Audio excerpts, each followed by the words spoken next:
Yes, sir.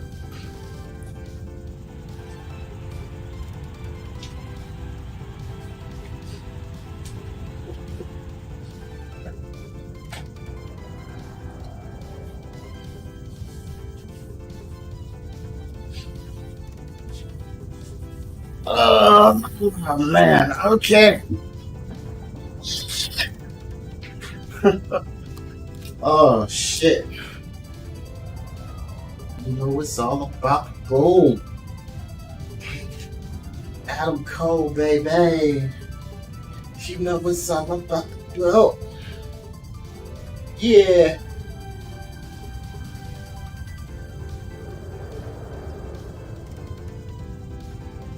Ow. Wow. Wow. Wow. Wow. Wow.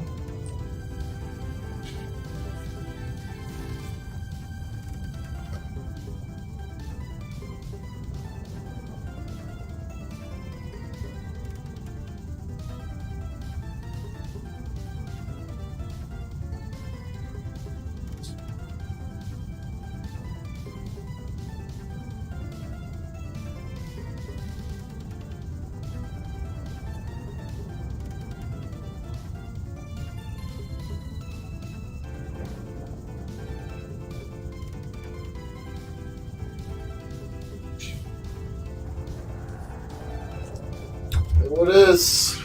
There it is.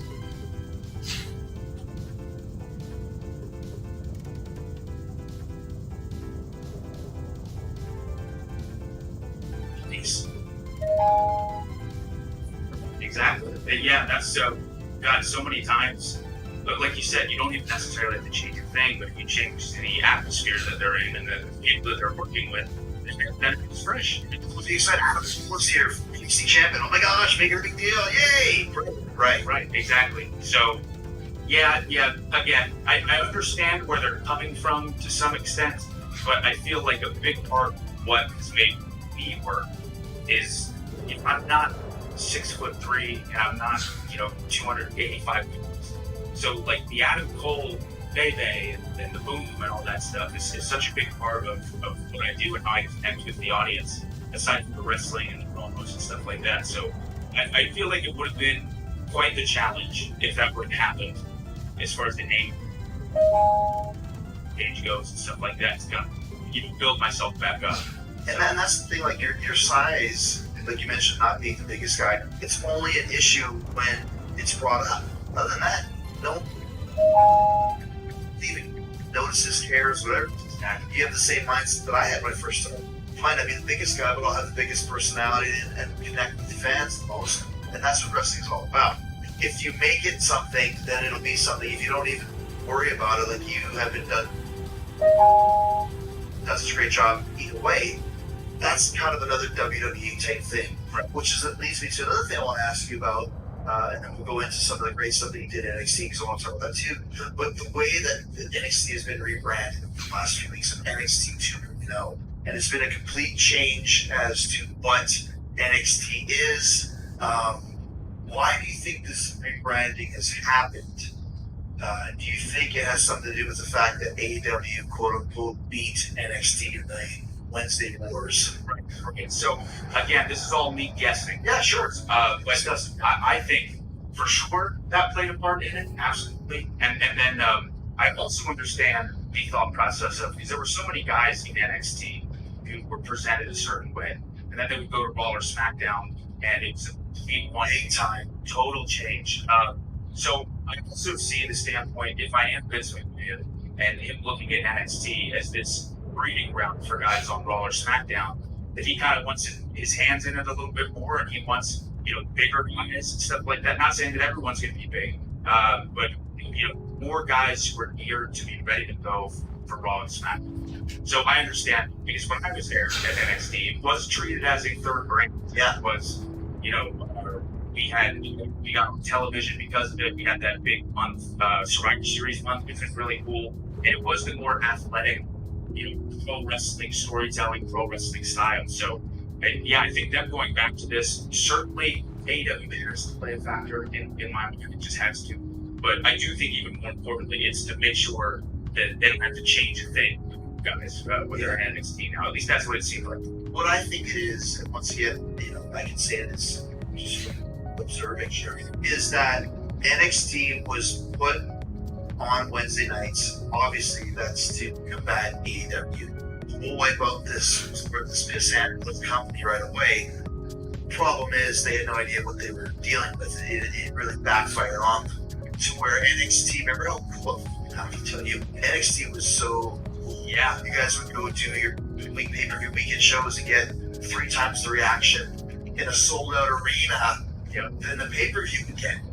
So then, when they put NXT up against AEW, it really hurt the brand to where you lost their factor. Yeah, and AEW was the cool one. NXT just got steamrolled. And I think as a result, Vince kind of holds a grudge against NXT. You had the chance to beat AEW and you didn't. Now I'm going to take over. I'm going to do it my way. Yeah. Do you feel that at all? I think that's definitely it is what it, because like you had mentioned too about NXT being, I mean, at one phase, prior to AEW, NXT really did feel like the cool, like you said, it would be, we would do a takeover, and it'd be get sold out like 15,000, 13,000 people with just a crowd just rocking just all night. Reminds me a ton of how AEW. Everybody's over at the time. Yeah, they're just there for every single match, every single full finish, and then stuff kind of changed obviously when AEW arrived and AEW became the true alternative and things like that. So yeah, again, I think without question, the changes within NXT or the changes in general within WWE, AEW has to play factor to some extent. Yeah. So NXT had a reputation of being the place to be for a while. We'll talk about that, but I want to show some trivia on my friend Steven Singer. Not many people know this, but Steven Singer started out as a jewelry and diamond sailor, which means he sold to other jewelry stores. When Steven decided to open his own store, well, he saw other jewelers focusing on all the other things. He saw them treating the jewelry business as a pricing game just to make a buck. And that's not how Steven sees the jewelry business. Steven thinks the jewelry business is a love business. He wanted to celebrate love in areas. Steven never wanted to be in the jewelry business. He wanted to be in his current in the love business. And Steven's signature is the love store. It's the place to buy real diamond jewelry for your real love. Steven has been in the love business for over 4 decades. Is doing deliver better quality jewelry at a much better price. He wanted to treat people like friends and not paychecks that are gotchas, no sales. That's Steven's signature, which is real easy and fun and the smartest way to buy jewelry and diamonds for the moments that matter most. Real diamonds from a real jeweler you can trust. Call, chat, text, Zoom. Visit his showroom, find him online at StevenSinger.com. It's interesting because I remember going to get here and working actually Dan Bauer and with next year's they were both in NXT at the time. Both times I came back to the States or right to Raw and I had a meeting with Vince. Dude, get this Dan Bauer here. The next year, get this actor here. I'm like, yes, he speaks English. He's like Freddie Mercury and Michael Jackson. His personality is amazing. Such a star. Why are you? And once again, I'm working in the WWE main roster, so it's not a cut down to anybody. Why do you have these guys? Because at the time, kind of in the lower league, minor league, 3rd division sort of thing. Bring them up here. But a lot of guys didn't want to come up here because they were happy being there and doing all the stuff that you guys were doing. Like I said. Right. Okay. That is so true. Because at the end of the day, I got into this, and I know you did too. I'm sure it's such a great time. You just want to have fun. And my God, get the chance at NXT to go out there and go, yeah, you guys got 30 minutes, go nuts, in front of a really, really rocking crowd. That feeling afterwards was the best. And I will say this too, because another really cool thing, aside from the fans being so great, was God, the locker room, producers, everyone got it so well. Because I had heard horror stories before about certain things that go down in locker rooms in Raw and SmackDown, of course, years and years ago. But it didn't see that never existed. Like everyone got together. We wait for the person to come through and go, oh, man, you killed it. We're gonna try to top that. It was just such a cool. It was all. I really did love what you took there. And I understand why people didn't want to eat the movie. It was really special. Because you guys got there, you guys started traveling together, like on buses and that sort of thing as well, right? We would get together at hotels. We would all get on the bus. Those were really fun trips. So we would do television on Wednesday. And then we'd fly out the next morning. We would do house shows on the road. Thursday, Friday, Saturday, Sunday. So like, we're packed. It was really, really fun. We were supposed to do television around the country, right? It wasn't just based in Florida. No, we always did television in Florida. Actually, yeah. So how shows can be spread around? Yeah. Live events. You have to travel a lot. And those were always, they were again, it's fans who they get to see you, once a year. Because we didn't try to do it. When we did, it was a great year for us. We got all the bus. It was great. Being in Japan, it's something like that. Yeah, because normally people have to travel and then they didn't run the here in EW, which is tremendous. I didn't want to rent a car ever again. How was it for you guys when you mentioned it kind of in passing, but I'm trying to honestly think of a guy who was really big in NXT that came to WWE and NXT was a success. And I really can't. Even a guy like Samoa Joe never really reached the full potential that I thought, which was WWE champion. I thought he had it written all over him. Oh, yeah. And then you look at Finn, and Finn won the title briefly, then he got hurt, but same thing with him, he just became a guy. And then you look at Keith Lee now, and Karrion Kross, it's just, there's nothing happening for these guys. How was it for you as kind of one of the NXT locker room leaders, I'm assuming, because there's some people doing such a great job at it, to kind of see your guys go and like, shit, like how do you Ricochet, for example, right? And just nothing there. Right. So for me, a big thing for me, because a lot of these guys would still come from and hanging out and stuff too. Yeah. And to me, it came down to if they were happy or not. So like there were some guys who, they would go up and maybe they didn't do exactly what they did in NXT, but they were, making more money and they were having a great time and all that stuff. So at that point, if you're happy, then I'm happy. Right. But yeah, but for people who had a run at NXT and that stuff completely changed on Raw or SmackDown, they were bummed about it. Of course, that would be out for them. But I think over time, they've learned to adapt. Over time, they've learned maybe, if we start out this way, then eventually it's going to change. And I hope that's the case for a lot of those guys. I hope that, Raw and SmackDown is going to turn into everything they ever wanted. So probably time to tell them. I just look at the Undisputed Eras. Let's speak to you guys into obviously, you and Kyle, and Bobby Fish, and you guys all knew each other from 100 years. Did you all come into NXT together, or within around the same time frame? So, this is crazy. Before I go into this is the first time since 2009 that I have not been in the same company as Kyle. Really? That's how long and From where? Drag King USA is where we started when we were our first internet breakout match. We got signed to bring them at the exact same time, but they had no negative about it, just putting together a tag team on it, and it took a while to do all that stuff, but today it's a team future shop. That's what yeah.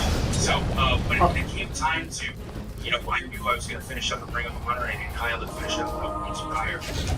Then they came to us actually and said, we're going to put you, Kyle, and Bobby Fish together as a group. Like, it's just constantly together, right? Which I'm stoked about. So me, Kyle, and Bobby all debuted the same night. Then it's about 6 months later, we added Bobby. We had all the two. Money, but he is and I really felt like that's when the Undisputed Era was all for. And it was so easy because we all four are still really close friends. Like I talk to those guys every single day. So I think that translated on television. You can tell we were having fun and we were working together. But I had the time. Just again, unbelievable talents, even better friends. It was a blast. It was really cool. There's nothing better than working with your friend. Exactly. Did you ever turn on each other, against each other as well? Yeah, so the tail end of my NXT run, I turned on kind of O'Reilly and Roderick Strong, a lot of Fish was injured at the time. But yeah, this is my final, and my final amount of matches in NXT for each Kyle O'Reilly. So it was very poetic. It was like the perfect way to end my run there. Bobby Fish is one of my favorite names ever. Right? I love the fact his last name is Fish. I think I met him in Tokyo at a hotel in Northern WWE. Didn't get best in Or I want to talk about the NXT World Games because I actually watched your match before the Inner Circle Blood and Guts a few months ago. Before we get into that, I'll tell you what I did after Blood and Guts and after Wednesday's Dynamite Earth or Ashes.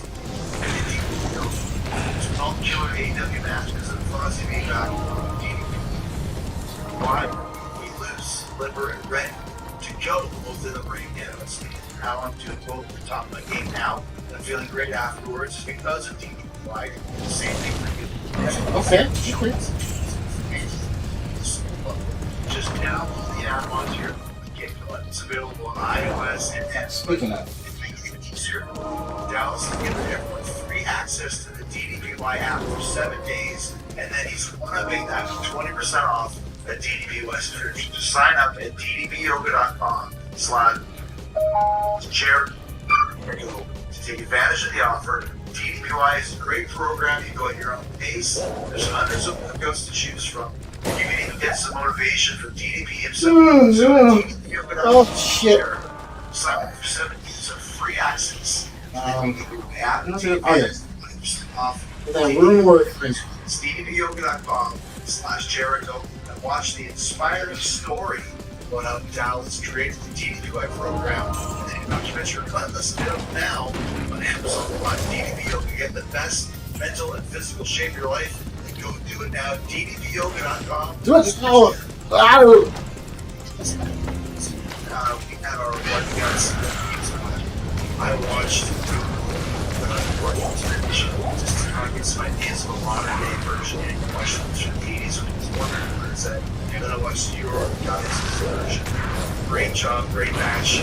Was it good for you guys? You gotta tell us bringing back more games for because they originally just, tidbit, Hell in the Elimination Chamber was originally going to be war games. The Vince didn't want to do war games because he said it was too WCW. So then we created our own. Hunter always wanted to do the war games, and then he brings it to NXT, and there you go. So kind of tell us how that all came about. Yeah.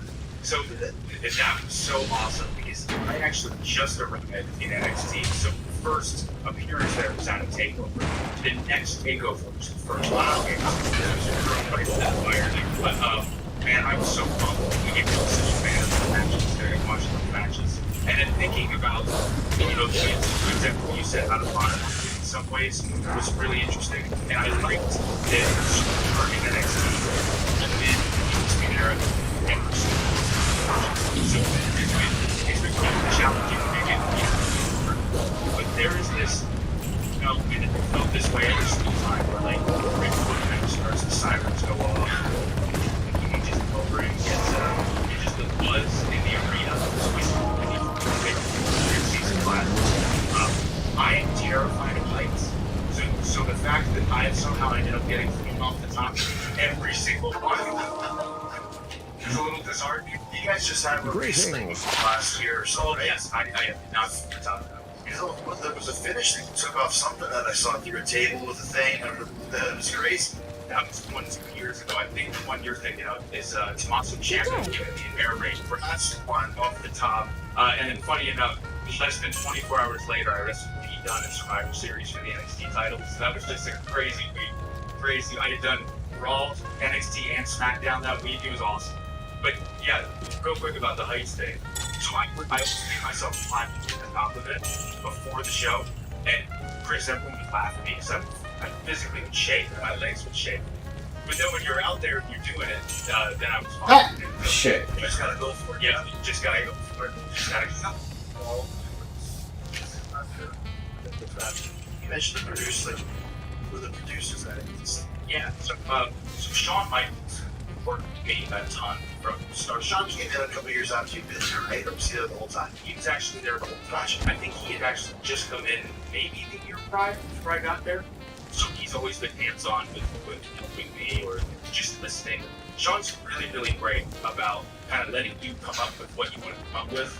And, you know, as you run by him, he'll randomly just throw in this little thing that's like brilliant. And you're like, oh my God, it's so much better. So he's what he does. Yep.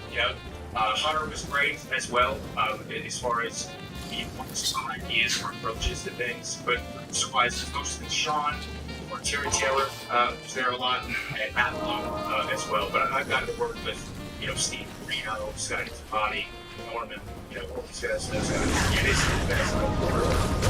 As well. Let's more of a show. It seems like the scene that he take like you guys are very similar. Obviously, he knows kind of coming into this as a smaller guy. So some advice that he gave me on how he do yeah. Well, again, I won't because I know I've beaten this to death at this point. But like one of the highlights, maybe the highlight, where he was there building relationships, and we still talk to this day. He's been so giving and incredibly insightful on so many different things. But you see the biggest one that talking is games.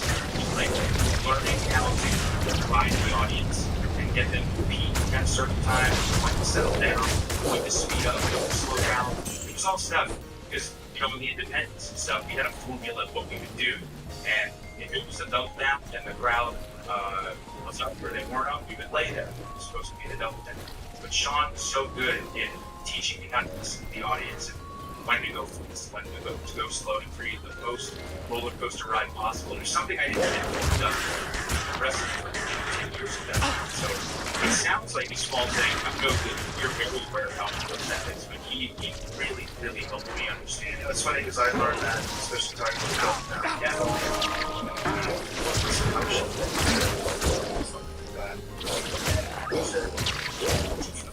Fast on the false finishes got so longer.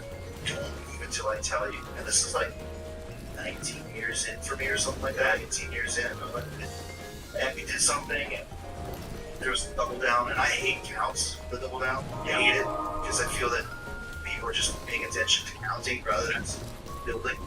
And I just remember he said, don't move until I tell you. And the crowd came up, and then they went down. And then they came up, and they went down, and then they came super up. He's like, okay, start moving. And I was like, waiting, doing nothing. Was really something that I had never really thought about. Because to me, a false finish is you gotta hit, bump, and go, and but you also have to give everybody time to digest it. And the more time you can do that, the better the reaction is. And a lot of people, to this day, are never do that. Right? And it's a very false start because you're afraid of what if the crowd doesn't get back. The secret, especially with devices, they always get anything to do with it. So that's a Sean thing that I always remember him talking about, you know, it's so I love that. I never thought of that. It's so true, yeah. I can't tell you how many scenarios I've been, you know, take over a minute and there we're getting talking about again, laying out for a certain amount of time, and again, the same thing. It used to be like, oh, that was cool, and then cheers, they not come down, and then they register what they just saw, and register the 30 minutes in, and like you said, it's still, you know, even more and more. So it is, you're right, so get the most out of the stuff that you're doing. Did you have a lot of interactions with the Regal? Or is he more just an on-camera performer? I did. I had a lot of, actually, Regal was one of the guys who was involved in getting me career. Yeah, talk about next interviews. He kind of scout or how to do that. He was at PWG, this really big career called Battle of Los Angeles, and he was there. And oh, shit. Oh. Talking about his team and finance and stuff like that. So keep an eye out.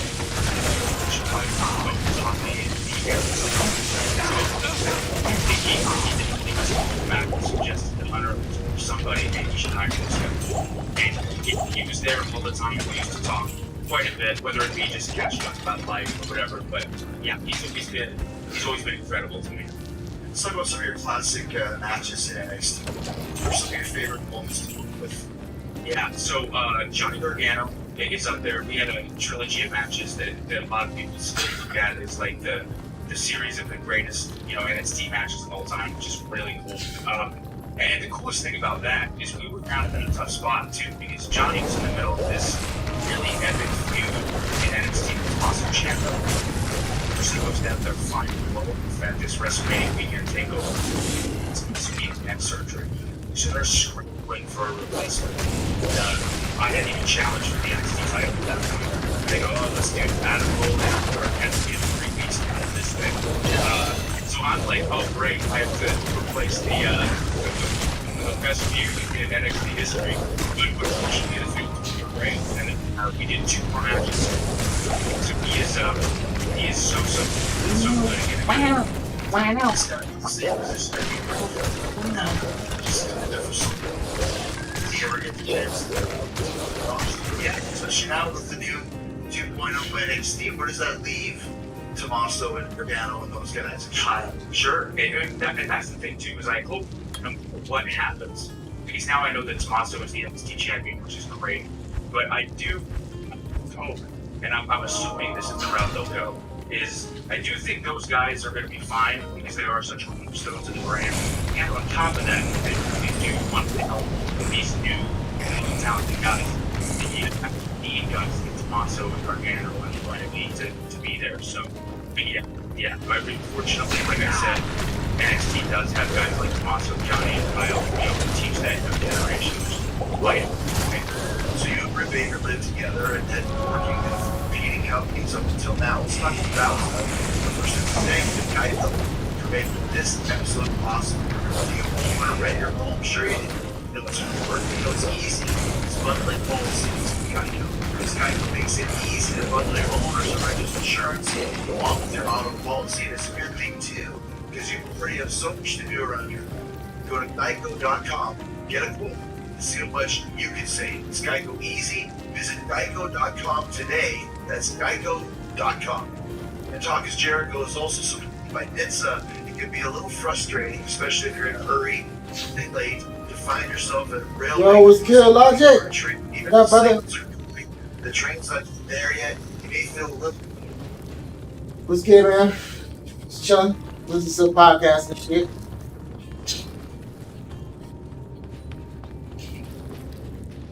Trying not to fall back asleep. Can you hear the music okay?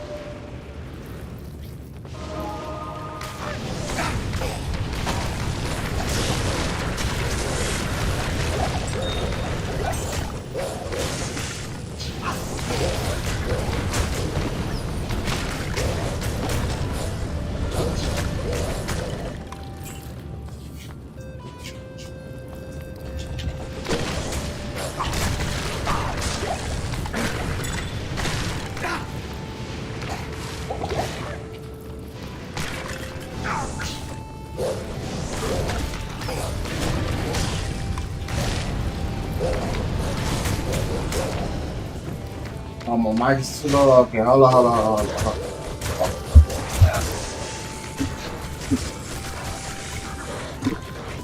Can you hear me? Is my mic too low or the music too loud?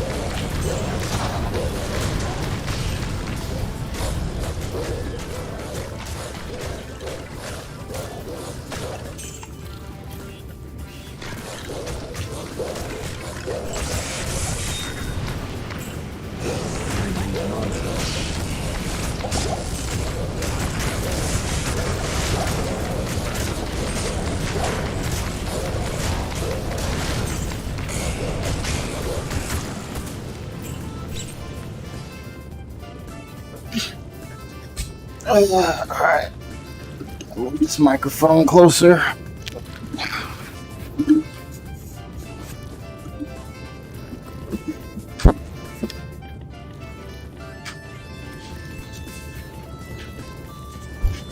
There we go. Mic check. Mic check. Mic check. Mic check. Give me a mic check. Alright, mic a little too far away from my face.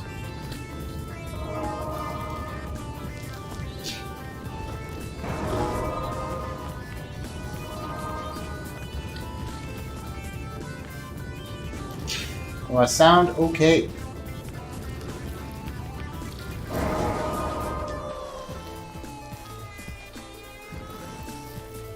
Oh yeah, I figured the game's probably really loud. I probably turn the game volume down a little bit.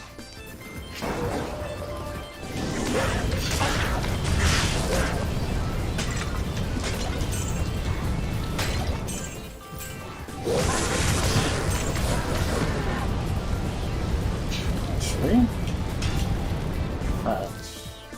let's turn audio down just a bit.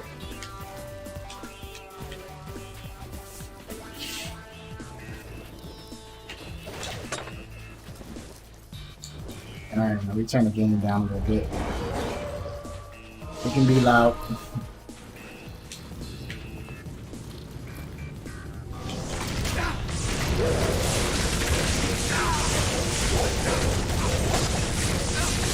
Sir, give me that ass.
Jesus.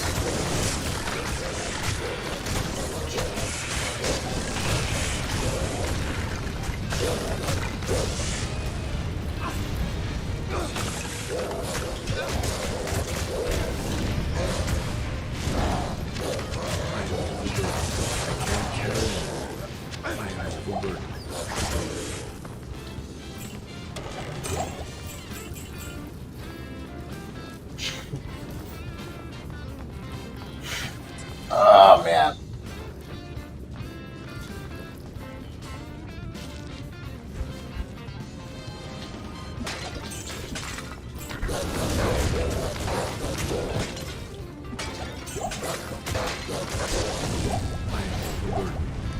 I can't carry it.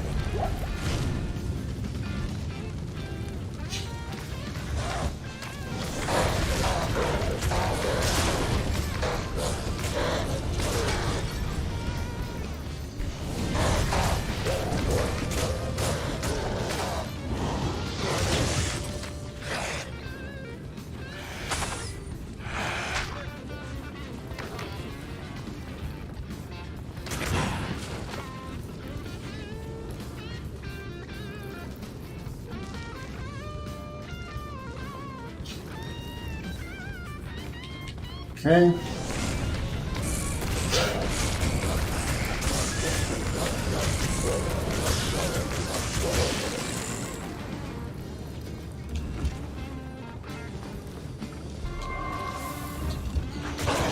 Oh shit.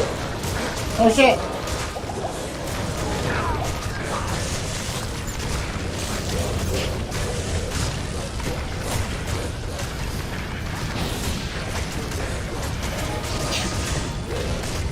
Ah, there we go. There we go. Hold on. Let's make some room. Bats.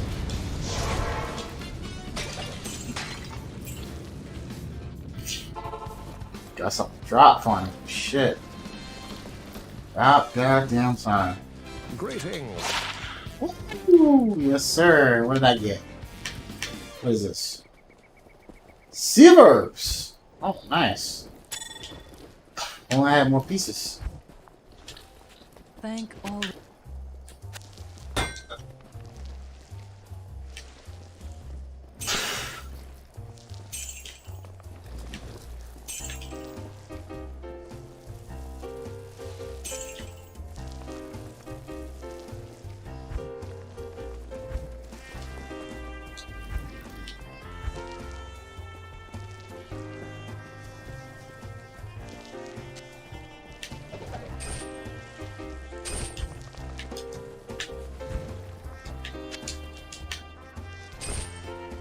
Shit.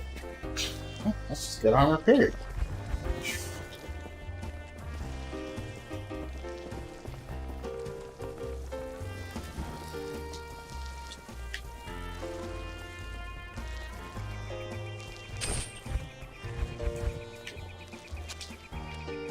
I'll put that to good use. I'll put that to good use. I'll put that to good use.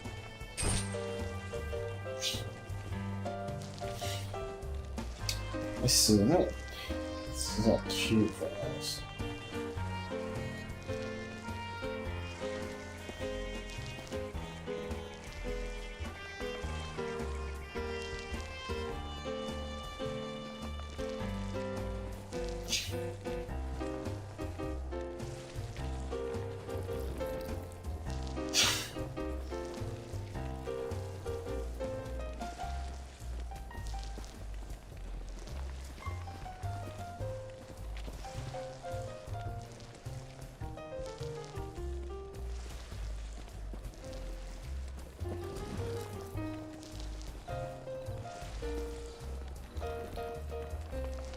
Huh. Alright. I really don't want... you know what? I'm gonna put it in my stash. Put it in my stash. I can say that.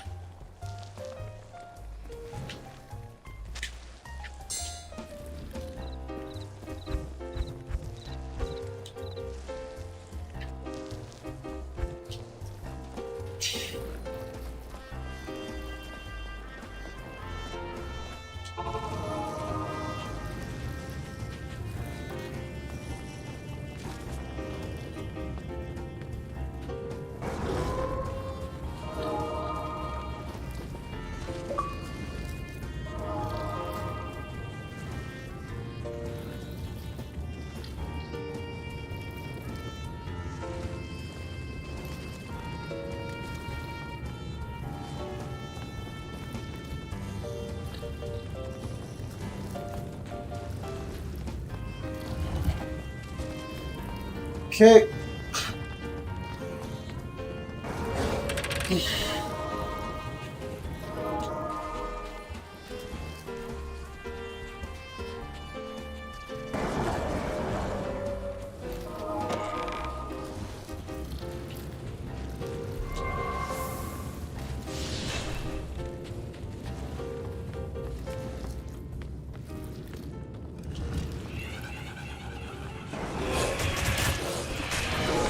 What's it?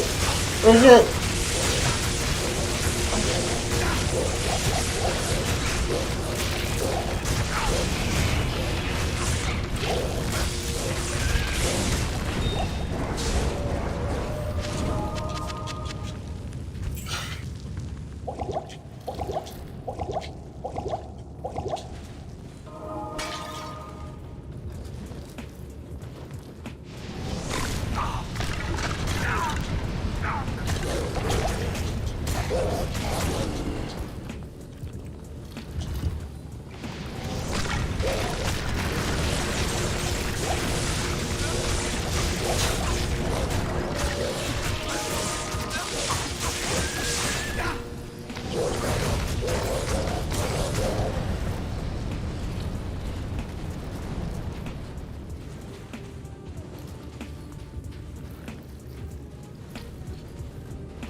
Oh man. Fuck. So damn sleepy.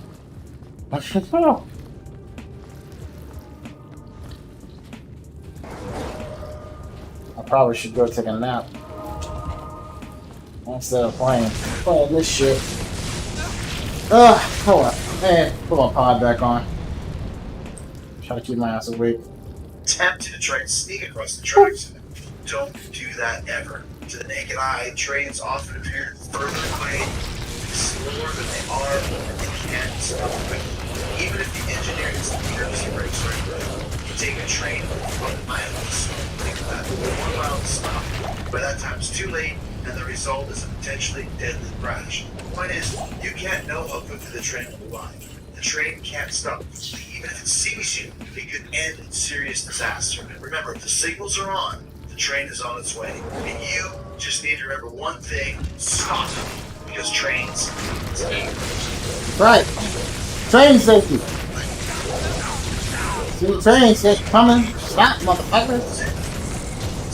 For sure, like even the same tax and action. If I tell somebody, sometimes you always gotta do that. Like, it's a weird thing to an NXT show. So I never found it strange, and I know she didn't find it strange either. And actually, they were incredibly welcome. Like, no one was ever mean to her, or anything like that.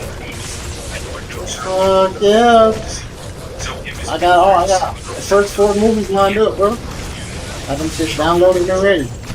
So good. And it's neat to say, girls, we are just so adamant about supporting each other that, you know, company lines and stuff like that doesn't even matter. Yeah, I'm gonna be there for her, and she needs to be there. There's that great moment where they film the concerned fans. It's Brit, but the big close up, and they claim they didn't know it was her. Right. So hard for me to believe. What did you just take? Because I'm going to the table. That was the Jamba? crazy Jamba off the top. And the best part was though, that was genuine concern on Britt's face. Terrible. I was like, I'm fine. I promise. How does it feel? Because obviously with the pandemic and getting basically in the PC, how was that? Because it was people that really noticed it for NXT. Yeah, it's never been the advancement of Thunderdome. They upgraded that. Even WrestleMania did. It never gave NXT that benefit. Yeah. So early on, wrestling in front of literally nobody, like a bunch of people had done. That was pretty cool. You never realize, or I did, that was a really sad moment, how important the fans are, especially the NXT fans around here. So they're not wrestling in front of anyone that's rough. However, when it get to a point even where we had like 50 people, like 50 fans on the floor with 2 screens, it's the God, I would take that, no fans at all, just screens. So that I was thankful. But my God, was really missed. Packed takeover shows. You know, that was the cornerstone of NXT. Absolutely. Yeah, to me, that was what made NXT so special, was those shows. So I kind of have a feeling if those shows were still able to be put on, that it might have affected the quote-unquote wrestling war, but I think it would have benefited NXT huge to be able to focus on that. It probably would have helped the ratings and all that sort of thing too. God, absolutely. Just strictly perception. You know, for NXT guys to be in big venues as well with a super hot rowdy crowd, automatically it's like, oh, this is really good. That's the thing is when it first started is that AEW was doing arenas with 5, 6, 7,000 people, and you guys were doing the full sale of the PC with 200 people. It looked like freaking studio wrestling versus arena wrestling, which is what it was. Exactly. Yeah. Again, when you look at the set and everything, like here's an example. It's my mom she supports me, and she's not a huge wrestling fan. She just watched it on her own. Same thing. She had watched AEW before, and she talked about, because she doesn't know any better. She's like, AEW really looks like WWE, just because of the arena side. She's used to seeing me wrestle at NXT. So yeah, again, perception-wise, even to a casual viewer, of course AEW seems big time than it is. How was that for you guys when you were told that you're going Wednesdays, and AEW and getting on national TV? Because before that, NXT was just on the WWE Network. Right, exactly. So I was stoked. And me and Britt give me a hard time all the time, but it is really true. Like, stuff like that is exciting, but I've always been someone who's just focused on my own thing. Like, I was really this idea of going back and forth, but to me, it didn't super affect me if we had a good rating, really bad one. I was like, okay, I just want to make my matches as good as possible. But the idea of wrestling again being out where there's two shows on at the exact same time, just because of how excited the fans were, and they're forced to, like, inside, you're like, okay, we want to try to have a better show. Yeah, so in that sense, so it was really, really cool. You can say it, and we are concerned, like you said, just our show. We do it every day, every Thursday. We check those ratings and see what it was at, and it was, we got into it. It was the same for you. No, it's great. So, like, if there would be a segment or a we did that did a really good rating, I would be really excited and stuff like that. So, for sure, it's just cool. I've never been in my 13-and-a-half year career, I've never been in a situation where it was like, oh yeah, let's check and see how many people watched it. Like, what do they not like? What do they, turn off or change the channel or whatever? So, it's cool to look at that way. Where did you start wrestling? Where did you train? So I started wrestling in CZW, Combat Zone Wrestling. Is that kind of a death match? It is. Yeah. Mox was there. Yeah. So we never did any death matches, but I was a student at the academy. Where are you from? Lancaster, Pennsylvania, so Amish country. Yes, they've closed it now. Yes, I know, right. One of my favorite venues that we were supposed to play on this tour. My cousin has We did a chameleon club with them. Yeah, it's a great place. Yeah, so you trained there, or you trained with CZW, and that's where you kind of started out? Yeah. So funny enough, I went to a ton of shows, WWE shows, independent shows, Ring of Honor shows, and I went to a CZW show, and the head trainer, his name was DJ Curry, he was out there, and I said, I felt with the courage to tell him I wanted to be a wrestler. So that's when I graduated high school and I started training. And he goes, just be right behind you. Why don't you want to train right now? Because I was still a senior in high school. And I said, well, I'm not sure if I have the money, right now. And he goes, oh no, it's in payments. You don't have to pay it all up front. So, yeah, and he did. The next week I started training. So I would go to class for high school, and then get to Philadelphia, an hour 45, 2 hours, train, get the snot beat out of me, and then drive back and go over again. I loved it. So, what was your first kind of break into the scene? So I see the biggest thing. The time CZW was a known independent wrestler. But funny enough, the first time I had a match that got any sort of buzz or started getting bookings was the day that I met and wrestled in Tiger Wrestling. So we were on a Drag Day USA show, a pre-show with Games of Place. And we had 6 minutes, and it was just going on. That was matches in the ECW arena, and it was one of those where the fans were really into it. The first match I had where the fans were super into it, so I was all excited. But yeah, that was my first real break where then, I started doing pre-show matches for stuff. Which I don't know if I've told this story, but I actually did pre-show matches for Ring of Honor for like a year and a half. And I've done a non-temp class. Yeah. And I would go do the match, I would get to the back, and Adam Pearce was there, and Kerry Silken, and they would say, yeah, great job, keep it up. And then for like a year and a half, I'm like, I need to try something. So I sent Adam Pearce a book, and he said, hey, we want to book you for the show, we want you to cut a promo. So then I went out and cut a promo, and Jim Cornette was there. And Jim Cornette really liked it, and that ended up getting me a contract with Ring of Honor. So it wasn't even a match. It was actually talking. It was just words. Yeah. How did you get the name out of Cole? So I was going to be able with my parents up until like June. Then they decided to change it to Austin. Yeah. So I thought that was kind of the backstory. And the only reason I picked Adam instead of Austin was there were so many there you go. So it's like I gotta pick a different name. Yeah, I gotta pick a different name. So yeah, that helped. It's funny when we first came over. I was like, oh, it's great. Or Brian Daniels, you're Adam Cole. She's like, your mom doesn't really know. She knows wrestling, doesn't watch. She's like, the announcer guy. I'm like, no, that's Michael. So as we start to wind down, what were some of the big differences that you noticed in AEW when you first came in to the locker room, when you first started visiting, and even now that you're here as a full-time performer? So aside from, again, because at NXT it was the same thing, everyone gets along, all that stuff, the biggest thing by far is the freedom. And what I mean by that, because again, even in NXT towards the end, with promos and stuff, they would never write me. But I had bullet points that they would let me in. Here, it's just like with promo wise, anything. It feels like there is a lot of potential to kind of see what you want to say in your promo and wrestle how you want to wrestle in your match. I mean, of course, you can fit the story, things like that. It's not like you go over but a lot of freedom at times to kind of live what you live. And I think that's so cool because it does you to try different things and run different things. So that to me was the biggest thing, is the amount of freedom you have on the microphone and in the ring. What were your conversations with Tony like when you decided to come here? Yeah. So they were great. I had met Tony a couple of times previously at the New Year's Eve party or just said hello and things like that. But getting the chance to actually talk wrestling with him was really great.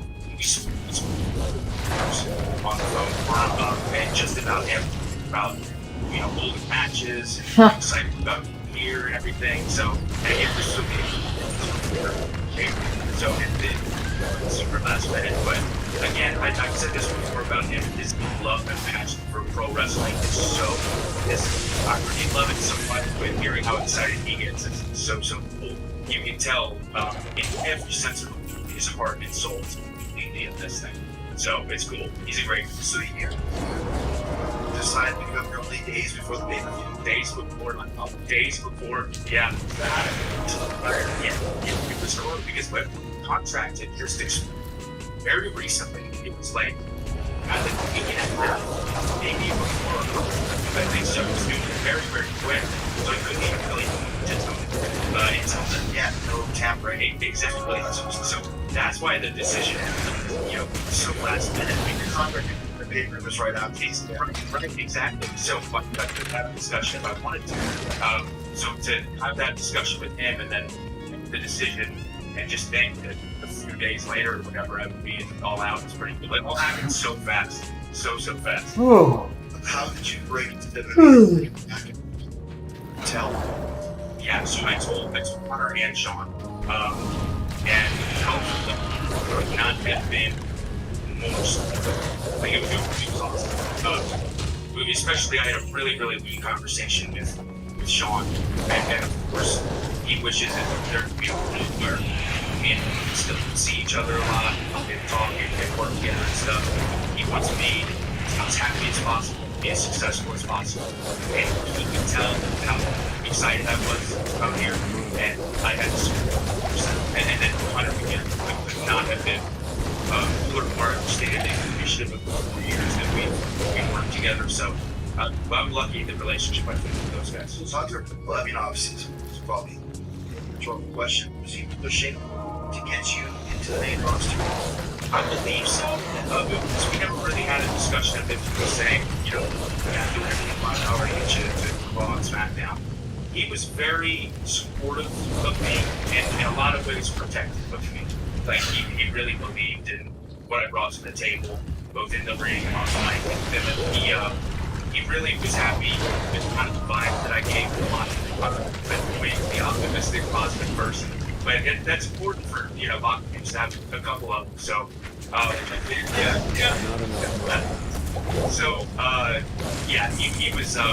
he was always someone that just really believed in me, so whether that be at NXT or SmackDown, he was with me all the way. I would assume that he feels protective of you as well because you did such a great job. Like one of his core guys that brought NXT to its heights. Yeah, and it really through believed in my time there that we were going to do everything in our power to make NXT as big as possible. He knew how much I loved the brand, what the brand stood for, and he saw how passionate I was, and I know how passionate he is. So, yeah, he was great. It's frustrating for him to see. And of course, he's a company guy, but it must be kind of in the back of his mind frustrating to kind of see the NXT 2.0 and knowing what it was, not what it is, and just like he maybe slowly I'm curious as well. I haven't seen how it goes, because I know through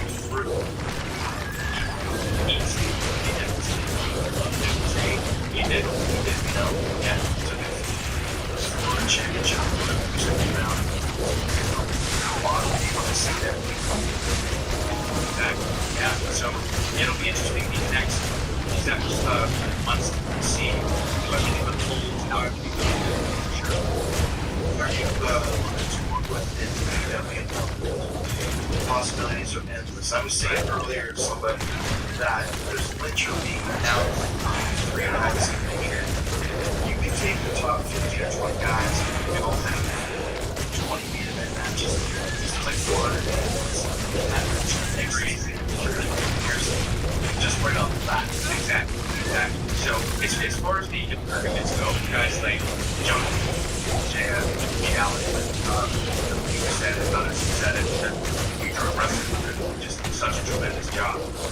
And then as far as, you know, everyone else, not just saying this because you're sitting here, but you absolutely are someone that I really, really hope I get to work with someday. Again, I don't know if people know this, but the actual Bay's question like this year ago. Yeah. So when you used to stand on some go,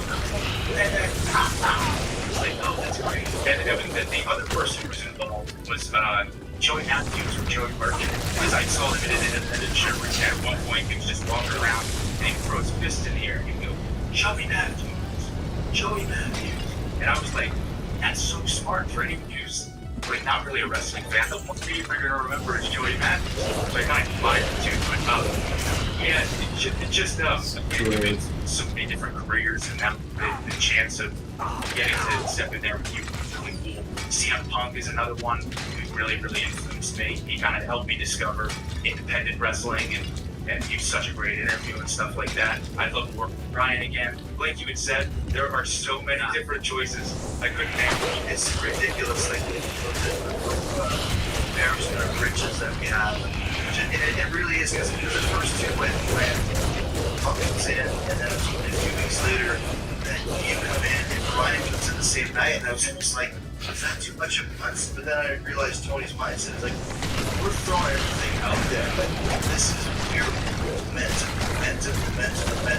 Why wait?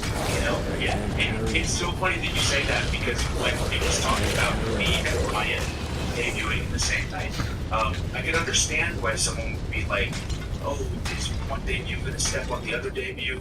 Which I didn't feel that way at all. I mean, for the sake of the show, people are talking about that as the greatest or one of the greatest wrestling pay-per-views of all time. The card top to bottom with those crazy surprises. The finish of you two guys come out. And the thing is, I think I've said this before, but the original plan in Rochester, March 18th, 2020, because it was going to be, we did Salt Lake City, then it was going to be Rochester, then the next week was going to be the Blood and Guts in Prudential, which was last week, BQAB. Yeah, oh, nice. And we were going to do a double introduction that night in Rochester because everyone thought that Matt Hardy was the leader of the Dark Order and we were going to introduce Rudy as the leader first. And later on, Matt Hardy was going to come out and join Lee Jackson had a new baby. Yeah, so we were going to have Brody come out and say, oh my gosh. And then Matt come out later, oh my gosh, the greatest night. So we never got to do that because of the way things with the lockdown and stuff. So it was good to do the double at the pay-per-view. Absolutely. Yeah, again, getting to be involved in something like that was so cool with because you could feel in the building that night. Fortunately, they were excited I was there, and then as it was finishing, they're like, no way someone else. Yeah, right? But what if someone does? Yeah. What if someone does? And then when it happened, it was just, what a night. One last thing, Come On Baby, that came from the guy Fuyuki, who's a leader of Fuyuki-gun, which was the evil heel team that was me, Jado, Gato, and Fuyuki. Yeah. So no Gato and Jado Gato for 27 years. And 28 years old, gosh. And he used to do that. Fuyuki could put his foot on the guy's chest and do like the crab muscle nose. Yeah. And yell something in Japanese. So when I finished up in Japan and came to the States, I did that. And I had nothing in Japanese to say, so I just go, come on, baby. Yeah. And then it's like Come on, baby. So there you go. There it is. I didn't know that. Yeah, huge. So last question for you. What is your favorite match that you ever had? Or that stands out, or a few that stand out? Yeah, well, I think my favorite one does involve Kyle, and it was in 2012 in Riverside. And why this hurt? Yeah, Ring of Honor. And why this was so special is he had just been there for a few years at this point, and we weren't really established yet. Like, people respected us, but we weren't even fighting. And we weren't in the higher fighting match, which is like this strange MMA influenced match that the New York fans were just not ready to like. They did not want to. They were being patient with us. Because they did respect us, but again, we weren't by any means. And they were not into this thing, sitting on their hands, kind of sarcastically yelling. It was on pay-per-view, so Kyle and his boy. And Kyle accidentally punches me in the lip, where I could have completely separated my lip where you could see through with my tooth. There's so much blood. And then the crowd started standing up and looking at it. And then there was a point where we ended up changing the whole finishing sequence of the match to more like accentuate blood, which is yeah. And there was a point where, I think Kyle hit me with something, and he was walking over to get me, and I sat up and I screamed. And blood squirted from my mouth onto his chest. And Kyle shot, and the crowd was just so into it. And that match changed my career very much, because at that point they finally accepted me. Before I was just a pretty boy who was, completely athletic, and that was that. But when that happened, I had like an edge to me. And again, it changed my entire career, and Kyle's too. So I think that one is my favorite, because they didn't want to like it.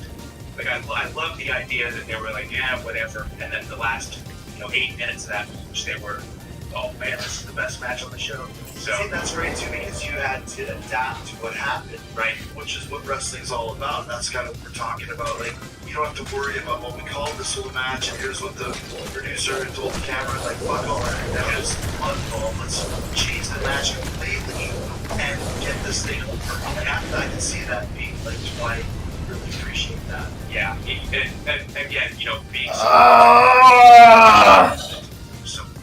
and really, because I had been wrestling maybe 4 or 5 years at that point.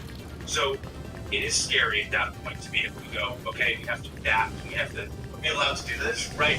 But the thing was, because I was competing so much, I was had that, I don't care what changed. It was like that, very big and after 5 plus, that was such a different stage from all plus. Yeah, that one was just super special. Well, with the elite returns, I'm sure they will some like to run faster. You never know. There may be a reunion at some point. You can have some of you guys compared to. It'd be great to have them here. It would make it even bigger. I like that. Oh, even better. Yeah.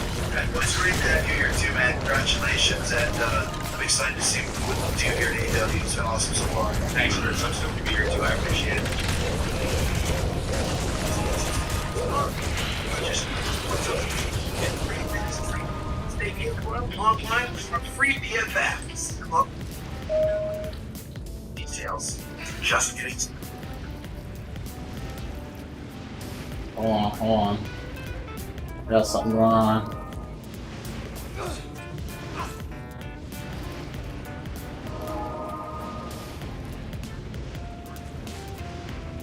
I haven't played this game up in a while.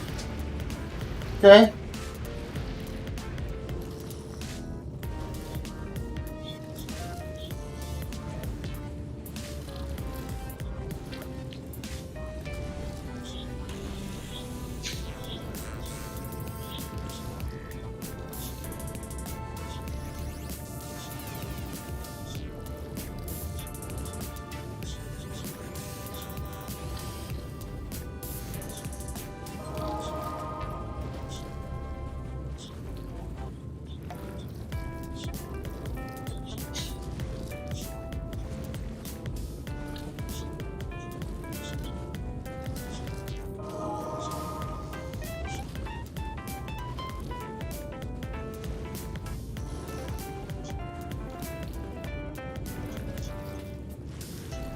Oh.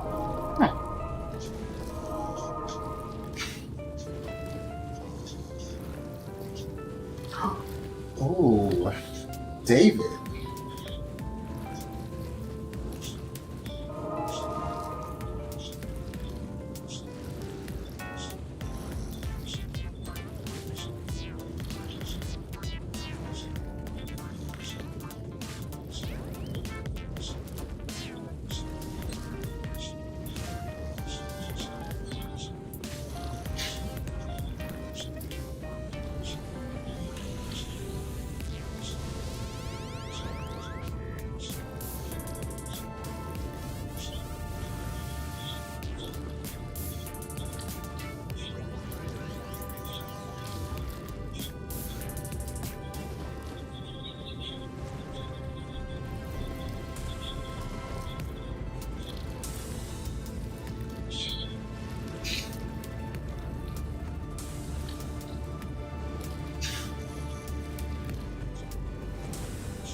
Hey!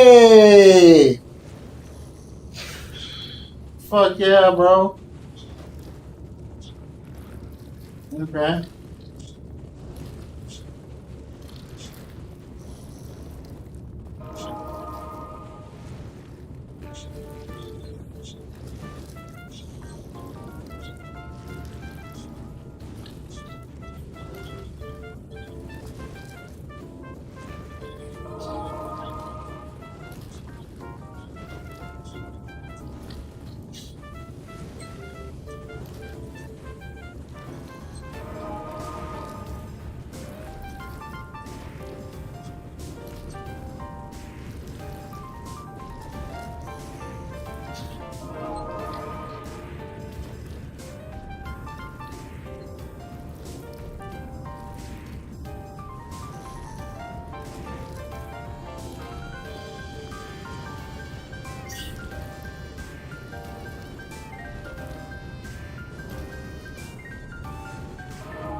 Okay.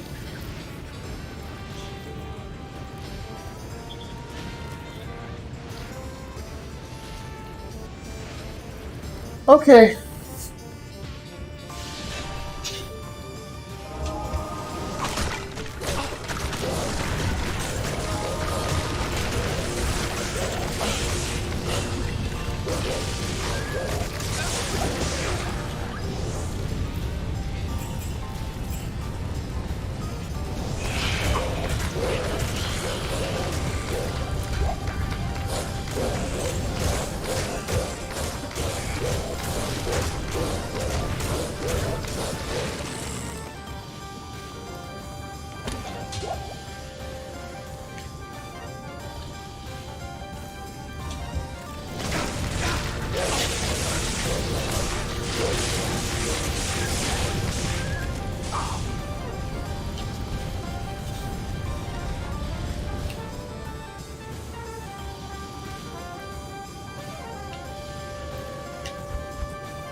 Four more levels. I'm not gonna learn Hurricane.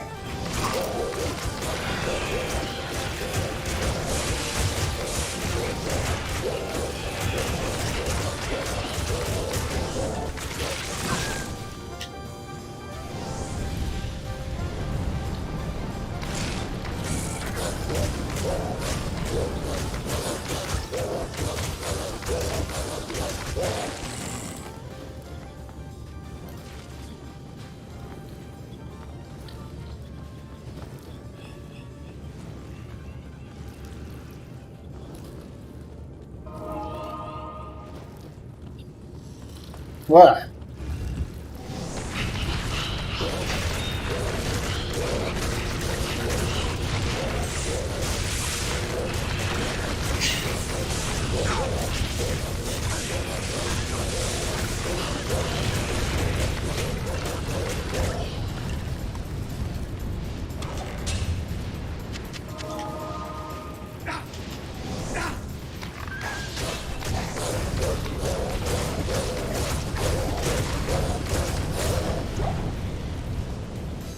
I can't carry anymore.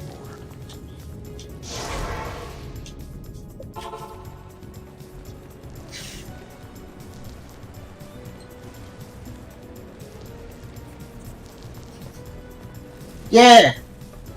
Yeah! Yeah! Hello. Hello.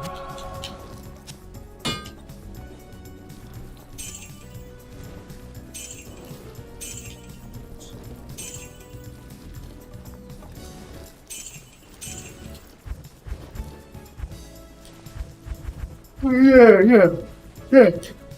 Yeah, yeah, yeah, yeah.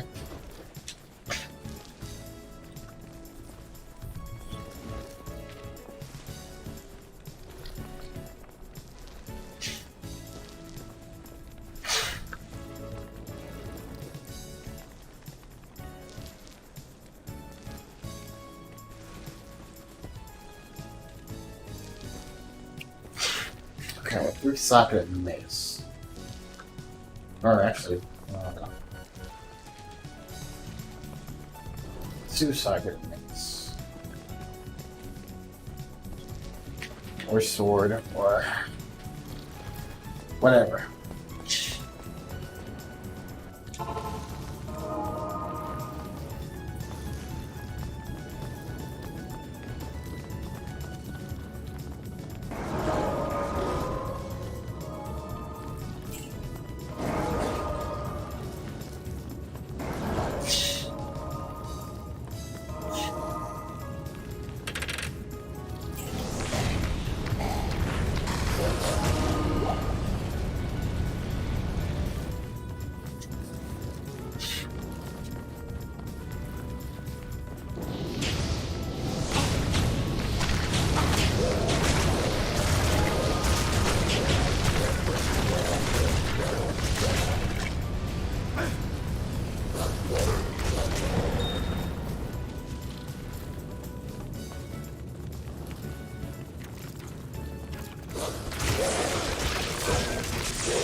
Okay.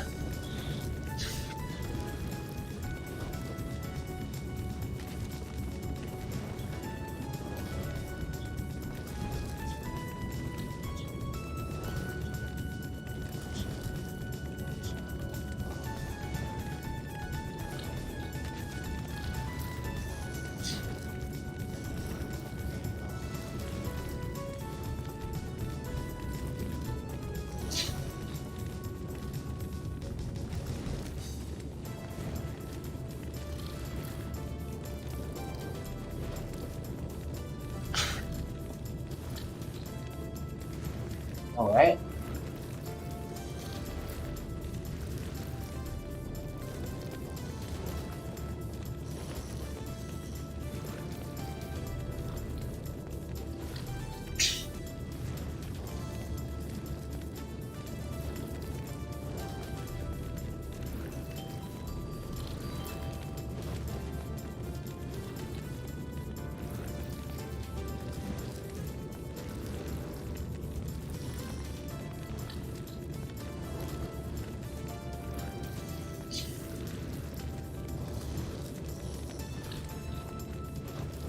Actually, let's see. I just saw somebody on my list here. There he is. Yeah.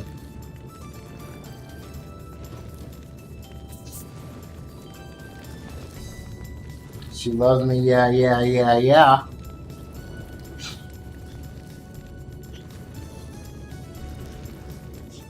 Oh, shit.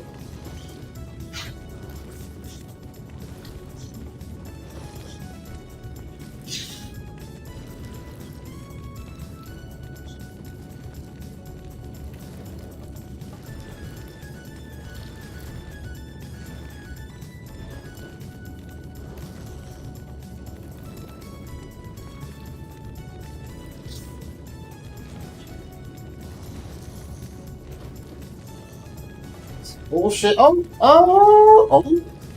Tsukiyomi. Alright, that's not a bad one. Not a great one, but not a bad one.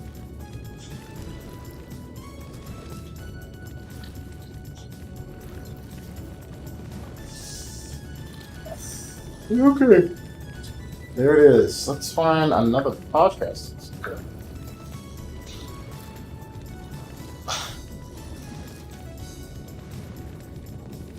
Oh, Tasha Stills? Oh, that's gonna be wild. It's gonna be fucking wild. I used to let you get clean line. No, it was let you. The best part. Two and a half bombs. Let me get to the motherfucker. Let me get going before you start knocking. Let me get going before you keep knocking. Let me get going. I got to though. That motherfucker's the flavor. When you're from heaven, you don't get up. I'm fake. I'm necessary. That's way from St. Peter. Alright, bro. Let me know when you get in town, man. Hit the crib.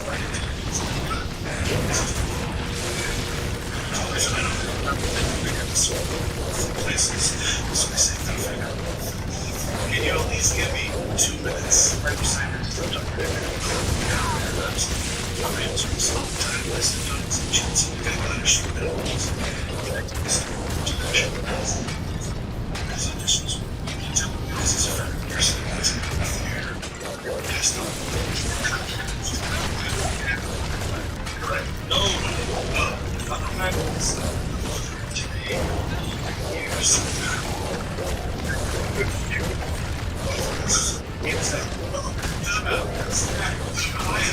It's just like I understand.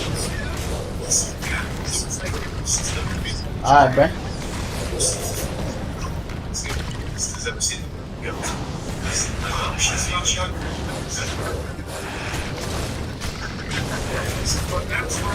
That's why she did. Hey, no, it's quickly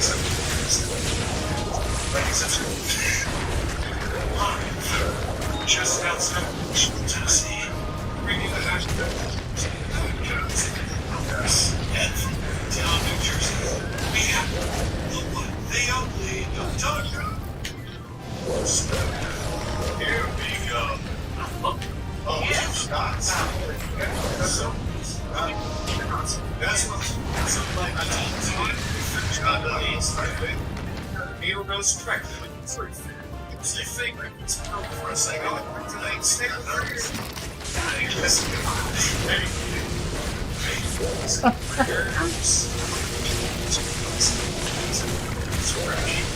respect the faith.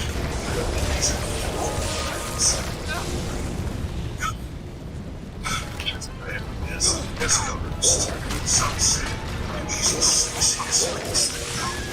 Life Joe. It's got 27 chapters. There's a chest plate made of steel called pectorals.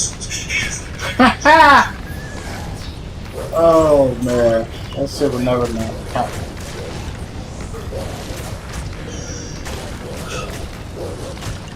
Staying back to heaven. I'm out of here. Fuck you. See if boy, he was on for just a week. We got a real special guest because we want to start highlighting something that's pretty special to the company that we are related to. And we want to now we're coming to the DTCS and it's literally impact. Hashtag impact says behavior that's like every single year. If you're not subscribed to me, YouTube channel. You're doing something. You're sleeping on Impact Wrestling. I've been saying since last July. I've been sleeping on the wrong shit. Ladies and gentlemen, today is a true highlight of the division. I've seen it to find what this company has, what it's building, it's becoming Knockouts division. Tosh feels big changes in a big way, positives all the way around, and I can't wait to talk New Jersey independent wrestling. Before you start talking, so the highlight to me, I mean, I don't like a whole lot of independent wrestling in the UK. I don't like a whole lot of it. Something that stood out to me in entertaining and wrestling with intelligent steel. So it's fun to have it back down again, by yourself. Yes. Let's Just say I'm excited enough to be sitting right here. Good. go and talk. The good approach. Bring it up in. Like I said before, like, you know, something that stood out to us because we hadn't seen a whole lot of wrestling before. I mean, Yes. Yes. too much credit. Too much to be that out, too much. Yes. And that's it. It stands out to you right well. It makes you stop. Nobody can take this exam. It's just one special stuff. It's just that's what happened there. So, like, listen, yeah, but listen to this bullshit. Just listen because there's something to it. There's a magic thing and there's a story. Well, we talked about this before. Let's just it's everything it all should. So, like you said, you guys were talking before about the New Jersey. This is all this shit. So, we started Oh yeah. Started out in New Jersey. Started out in Boston, Martin. 8 Adams / okay. That is me. Yes. So you go down to Kentucky and South Island. But you Kentucky came to Jersey. Yeah, you bring some big time to me. So let's see, man. I was so that time, everything in those started with the show. But I was like, something happened. This was our shows in the cartoon. Buddy, you know, so that's all I'm seeing. No, it's the same thing like if you make it in New York, you can make it in New York. So it's just like in wrestling, if you make it to the North, you can make it in basically. That's our channel. That's our it's what you did though. Yep. Back, they can appearance. Oh, but yeah, I've made a couple of years so far this year in New York and way they flying oh, listen.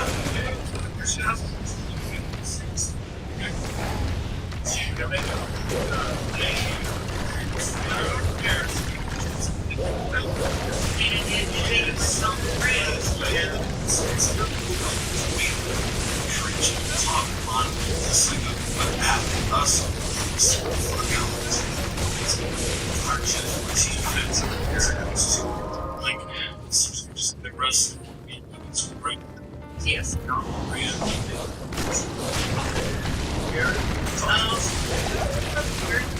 Brick City, so Oh, the bricks!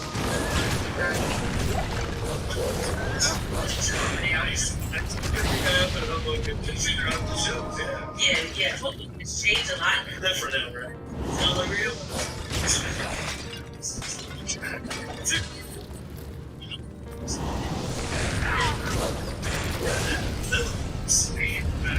That was in the Max magazine. I couldn't afford shit, but I was rich to that.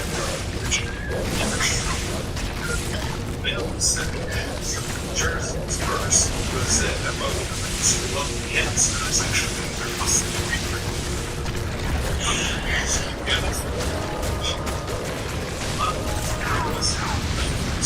to the oceans of the beach and shadow.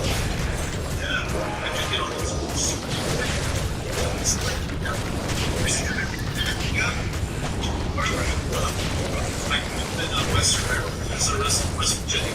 East Coast, that's when you felt that I like a lot of Jersey. They've been like 6 months now. It's also the I don't think for it. My back's my shit. I'm just saying, like, I go there to see shows different levels. Like, there's no getting stuck in that state. It's to be in front of a kid who's so coming up with it as that's probably why you got that swag and that plate. Yes, it is also part of the same good.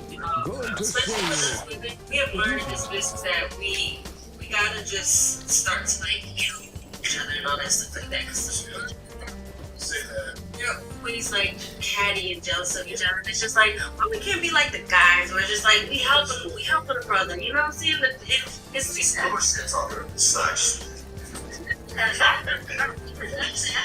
It'd still be cool. But it's yes. Like serious. Shit about each other, but like you can control it at points, and you can like. Not stupid. Sorry, it's not fun. And we got a good job. Silent. Yeah, you get it. But it's okay. You can move on. But sometimes the girls can be a little cat. See each other out fuck here. Wait. And then later on, I'm half 3 years. The girls are their years. Life. Yeah.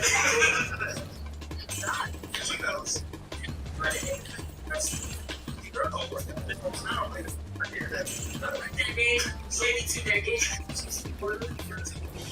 Like veteran, either girls you've seen on TV when you're coming up in that scene that were good or bad to you that you want to talk about? Because that's an interesting scene to come up with. I've had a bad experience yet with any girls that veteran-wise that I was watching growing up that I can interact with now. You're gonna learn this soon too. See each other all over the fucking time. See each other all over the world. See each other at every company. Because you're gonna go to. I'm very confident for you.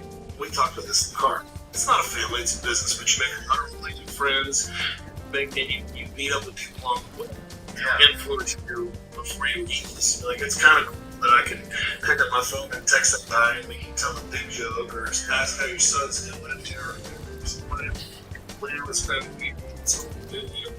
Marty, I think, is the best personality. It's really insane. Right. Anyways, we'll show you the best. Use your favorite. Let's go. Oh, yeah. I'm sick of seeing you.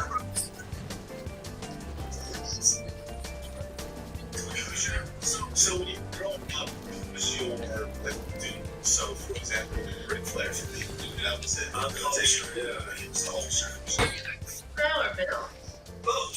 Tell me. So that first got me was Triple H, and not because It's cool that he's never there. because that's something when you were growing up Yeah, watching what the- wrestling, he's the most fucking television's ever seen. Oh, no, especially when he became the game. That shit was like. Let me tell you, the Triple H looks around the gun. I mean, he's getting still got some time. Still looks cool. Yes. I'll tell a not very known fact. Me and Reed took on Brad because Triple H is making eye contact.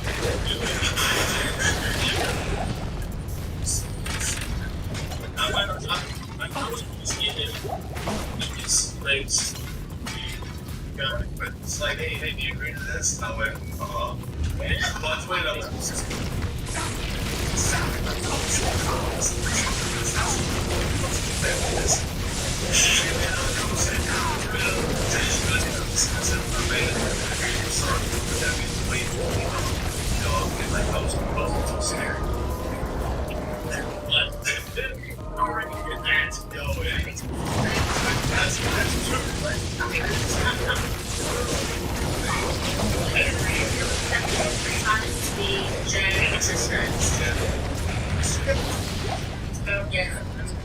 It made my dreams come true. I was a child. When I was able to have my one-on-one back to her,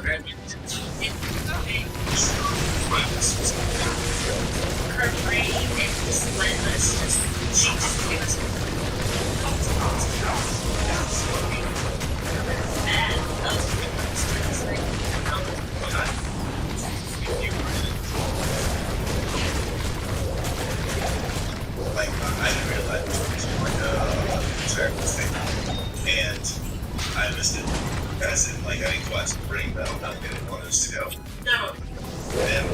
That's really good. And I kind of feel the goats. I said she retired. I don't know if she goes. It sounds like fun respect. It's like as I watched her grow up as well. Like that was like best of this, best. So that's it. My cousin introduced me to ECW. All I know was like WWE, you know, WWE person, straight up. Yeah, pretty much. And my cousin, he introduced me to and the Rock's like I love the Rock's charisma. His pride from he was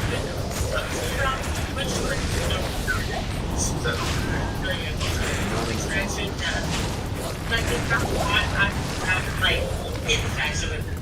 So WCW was even consistently rocking guns her. Yes. Like my cousin introduced me to WCW and God. You realize some other shit. That was just amazing.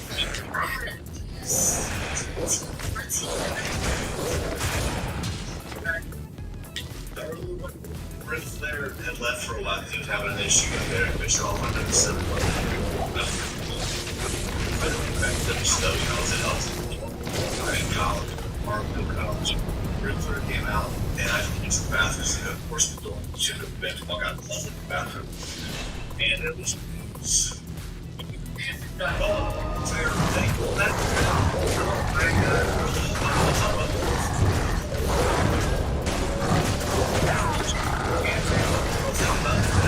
That's insane. That was the office. Yeah. There's somebody out there fucking justice.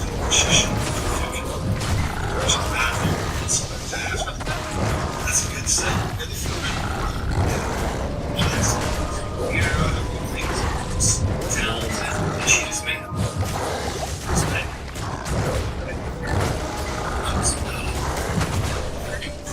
Thank you for staying.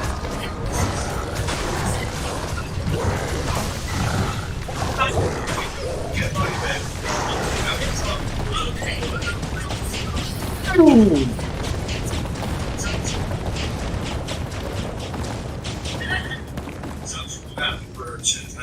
I was up there because I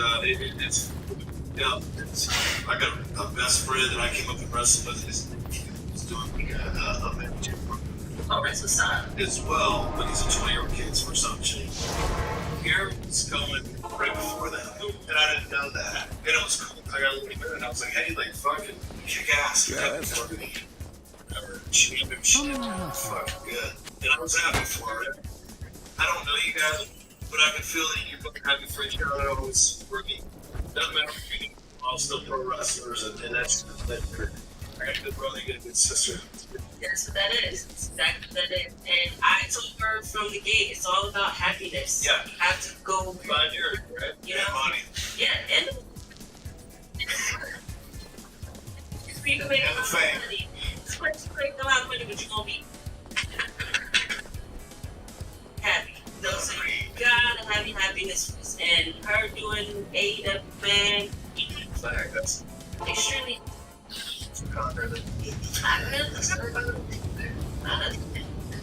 Now we're gonna have to listen to more. We're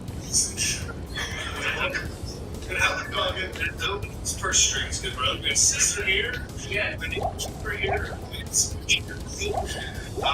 Officially a good sister, so we're gonna start making it first. And some toxic. Yeah. I don't want to cut you. You know me, you love wrestling interviews. I do. It pisses me off. Well, I hate everyone else doing except for me. I want some all the talk. Oh, stop. Anyway. I know because you know, you're good at those things. I ask questions too. Like, it's. There's a fact. Tell me because I don't know. There's a guy there we love very much. Tell him something up. You know, my friend. Oh, I don't know what it's oh, it's good. She is in the bed. We can bury it. We can bury them. Yeah, fuck. Picture. You correct. Come on, brothers.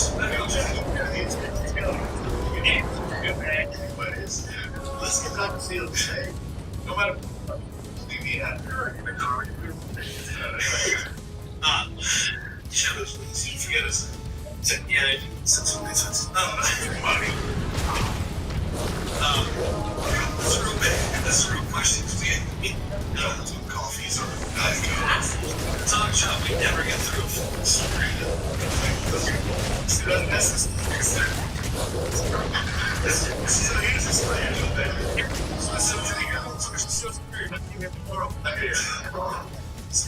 We had a Orange Cassidy on, right? And everyone was so excited.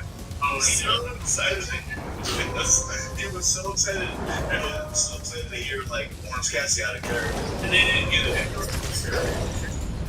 We sadly decided to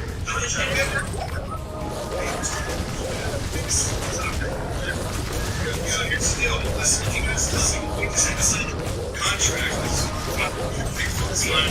Way let it out. So he listened for like 7 or 8 years. Which gas? The rest of your gas is okay. Interview. Yes. 2029. We're gonna play Brother Jinta.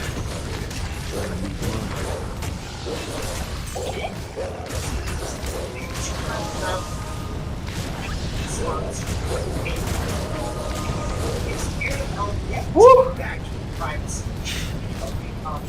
Anonymous on the internet. So what is IP Vanish? IP Vanish is virtual private VPN. VPN is important. It helps you see browser. You can use VPN on computers, tablets, phones, things like your Fire Stick, your streaming VPN. When you use VPN, all your data is private. Searching, watching,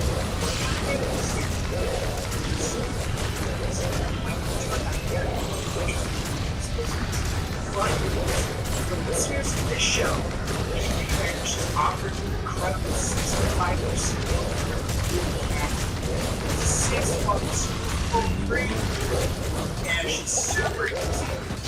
Turn it on. Oh shit! Background, helping to and look at the city interaction button. No words. It's chat, I told you, let's go to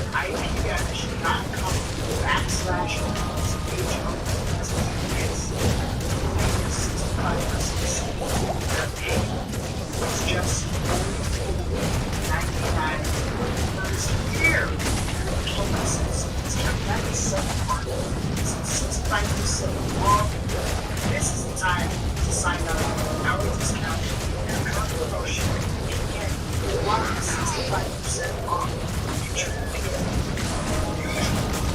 I have been damaged. Best, iterated 14-7 out of 5 countries. That's incredible. That's what more than 6,000 views.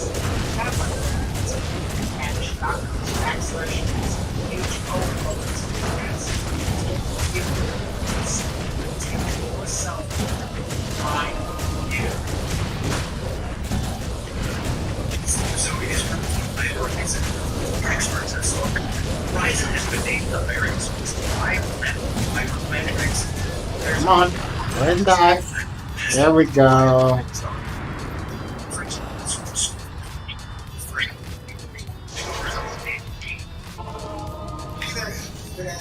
It's Rocky here, and I currently live in Seattle, Washington, night of the Rockets love night. Had a hell of a match last night. This is Mr. Josh Alexander, Division champion, and tonight we're going against Clark Connors, and we have a special program for you guys today. Attending listeners across the galaxy, all the way from Australia to Houston, do we have a queue? What do you need? If so, our friends at Mass will clear you for takeoff. Their 4th generation and Fuck is Kane? Okay, cool. Oh, To see you. Good to see you. inside this package, What you'll do find we a one need? Bruno trimmer, weed whacker, ear and nose trimmer, Ah, drug reviver toner, box of briefs, and a travel bag. damn it. Dual use. Come on, man. Give me some fucking socket of shit, man. That makes it room, baby. Fine. But this work generates So childish. some bitches to reduce burning accidents. Skin safe technology. Along with Rhino has a second attitude. That's an upgrade 7,000 RPM motor, a new function on and off switch that can engage the travel lock, and it's even waterproof. In fact, it also includes the weed whacker. It's like having a little astronaut to chop horse weeds up to the top of your nose and your ear. Weed whacker is also waterproof and uses a 9,000 RPM motor powered 360 degrees. Okay, let me see. What other? System. This nose adding ear trimmer provides proprietary skin safe technology, which helps prevent instances and tugs, delicate pieces. Manscaped. I need to get into some.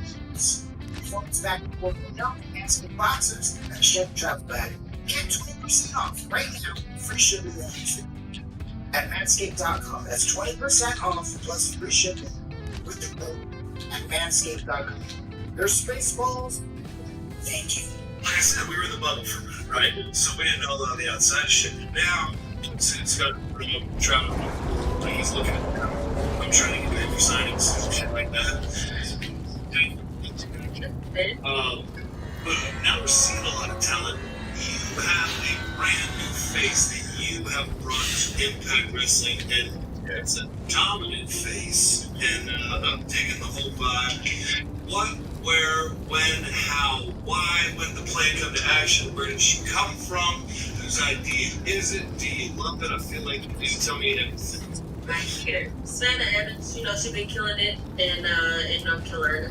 Her sign alone and the fact that she's like fucking people up like a funny Right. And so I had to have her on my side. So if you're not gonna have fire no more, I gotta have like the monster. There's a difference in inspiration, speed, and explosiveness. And the first thing I thought about her was son of a bitch. Like I used to line up in college football and think it's this shit. Exactly. She's got that She got that sour. But let me get a little bit of things. Wow, she even in this game. Your parents gotta be this. So you don't. well, I don't know top like popping around. No, I think I've done like one or two shows there. And then see her around the. So when it pops up, the thing comes up. Oh, I'm always thinking thumbs up. Yeah. That's you gave a partner who can.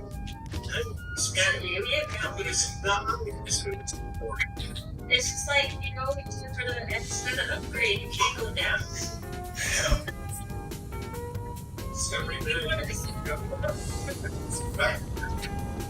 Yes, what I wanted to say, my friends don't know I wanted to say, but I need something. This is that. Well, I'm trying to get this knockouts tight. I'm trying to beat the belt. That power belts on my side. Yeah. That way I can get the belts that I want everywhere. So you can get somebody else. You want how much this Scott for this one to make happen in the next year. And Tony Young, listen to stuff. Okay. Stay here. Scott's got to get somebody. Scott, I never listen, buddy. Yeah. An answer for you. Please. It's Bitch. AEW Impact doesn't matter. Facebook. Fuck, so it started in Japan. Scott, you have to pick this man. In trouble. It's a good sister. Also, it's fun. That's him. That's what we say. That's. I'll let Tony say it. say, let's go. How many times did I do that? And you know what I say about this match? Big substantial skills. Let's go. Give it to us. Guys, stop. This guy's $10. Like, you see them tweeting us about this match. And this is not a your dream. This is a dream.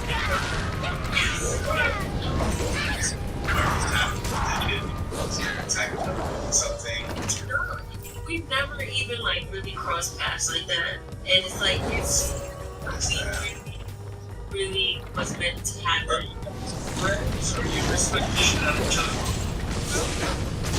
Okay. And it's just like we have peace now. It's just like like big swole top steals. Stop.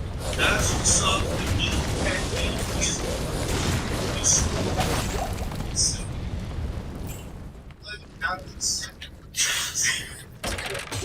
Yeah, that's your best. So, it's the next she can be better than she give me somebody that like watch on TV and it's not like no I have to like I'll take that one. Like for example, Mickey James. I'm just gonna say Mickey James. Gail is gonna tell me no, this thing never happened. She's gonna say definitely say yes because I got to agree with Jazz already. The best rapper, so Mickey James is definitely. It's time for one match, and it has to be a tag. It's big. And yeah, and you can't pick your heel.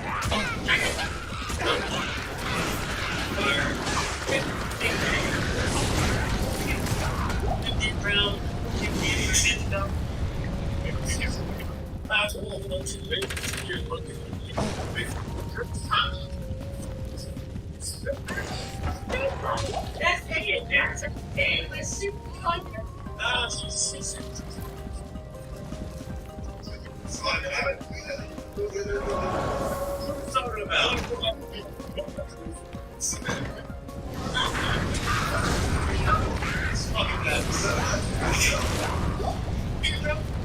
Say it again. Listen. My father got dragged to the undead realm. Okay, that's what happened. ChiLL took her to the undead realm. Oh, yeah. So I would go in the undead realm and go get her back for the screamers. There's no him, Mickey James versus Fire. Gail, let's go. Big games. Spot play. I just want the next NWA Empower Super Perfect American Scott's been bad. Kurt's been bad. Everyone's been bad. Stay by the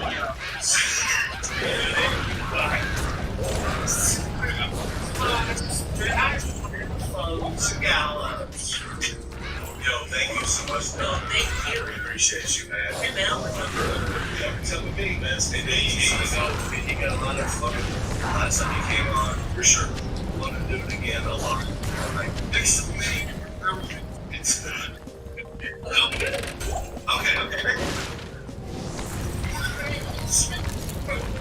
Hey, listen. right now. Tasha, straight up though, Instagram. Look it up. Yeah. Let's go. BT Steels on Instagram is Steels is ST. STEELZ. That's good. Let's see Tasha Steels at BigCartel.com. Let's go. Get that merch, you know what I'm saying? Is that where all the merch is or somewhere else? That's where all the merch is. TashaSteels.BigCartel.com. Go cop that merch. I got some, some legendary gears for sale. Once in a lifetime. That's it.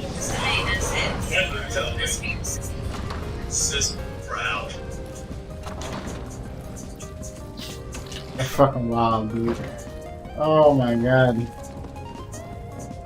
Jesus.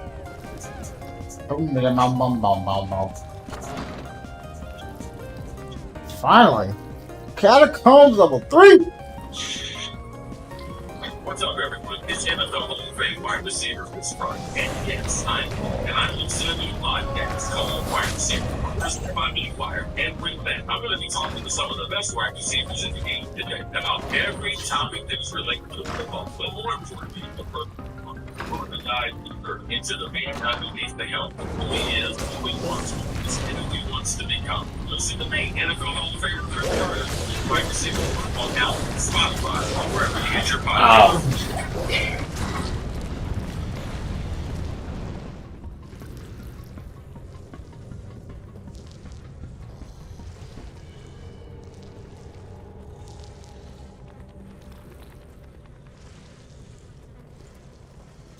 All right. Let's see.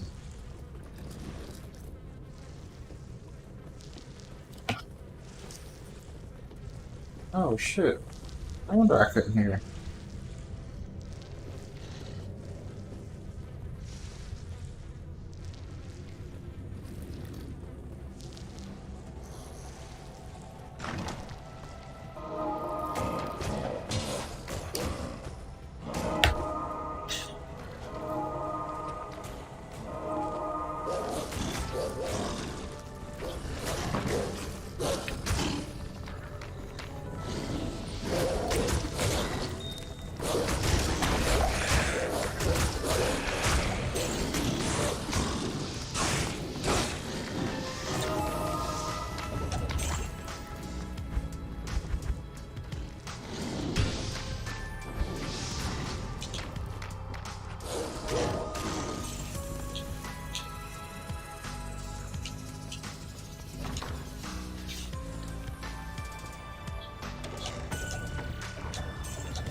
All right.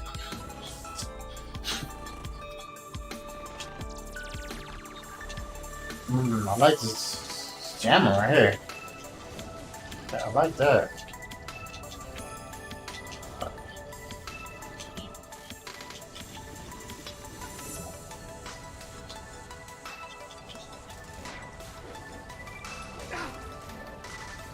Okay, I turned I turned the sound down way too much. There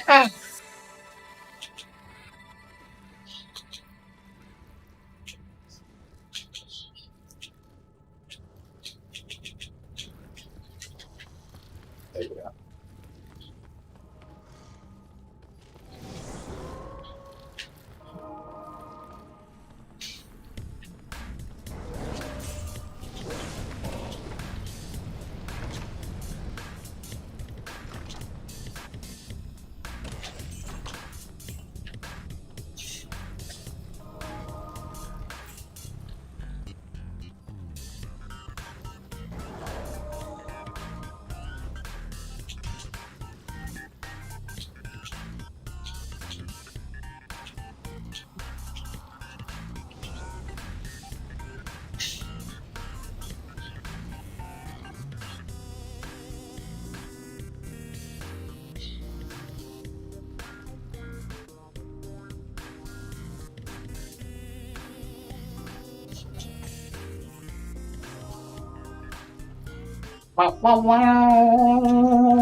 God damn it, man.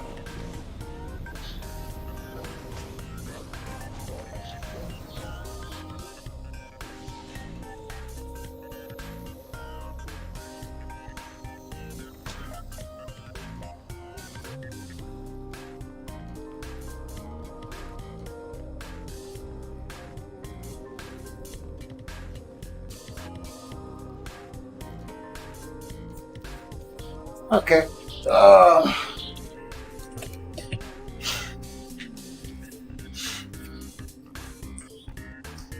Let's look for another podcast to listen to.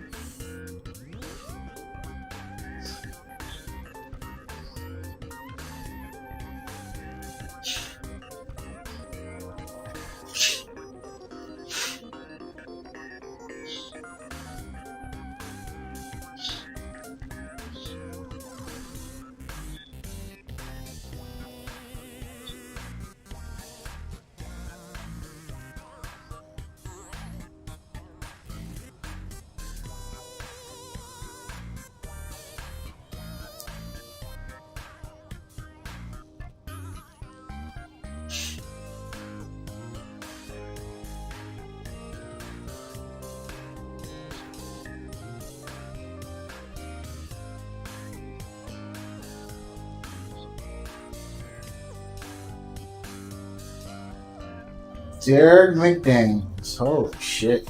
DMC.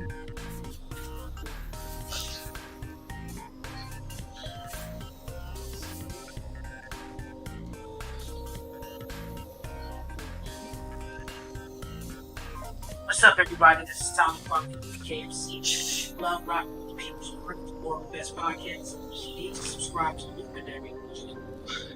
Do it right now so you stay up with yes, we have so much great stuff to do. They all the great fresh plus show one up the show Midnight Miracle. Dave Chappelle and y'all see there. If you're ready to look at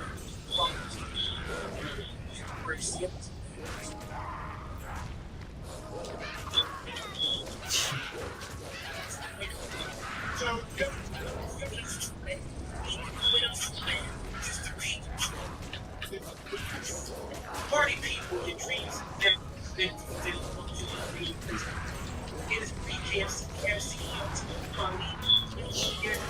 best Jasmine, best podcast in the world, people's party. Give it up to Jasmine. We have been Jasmine.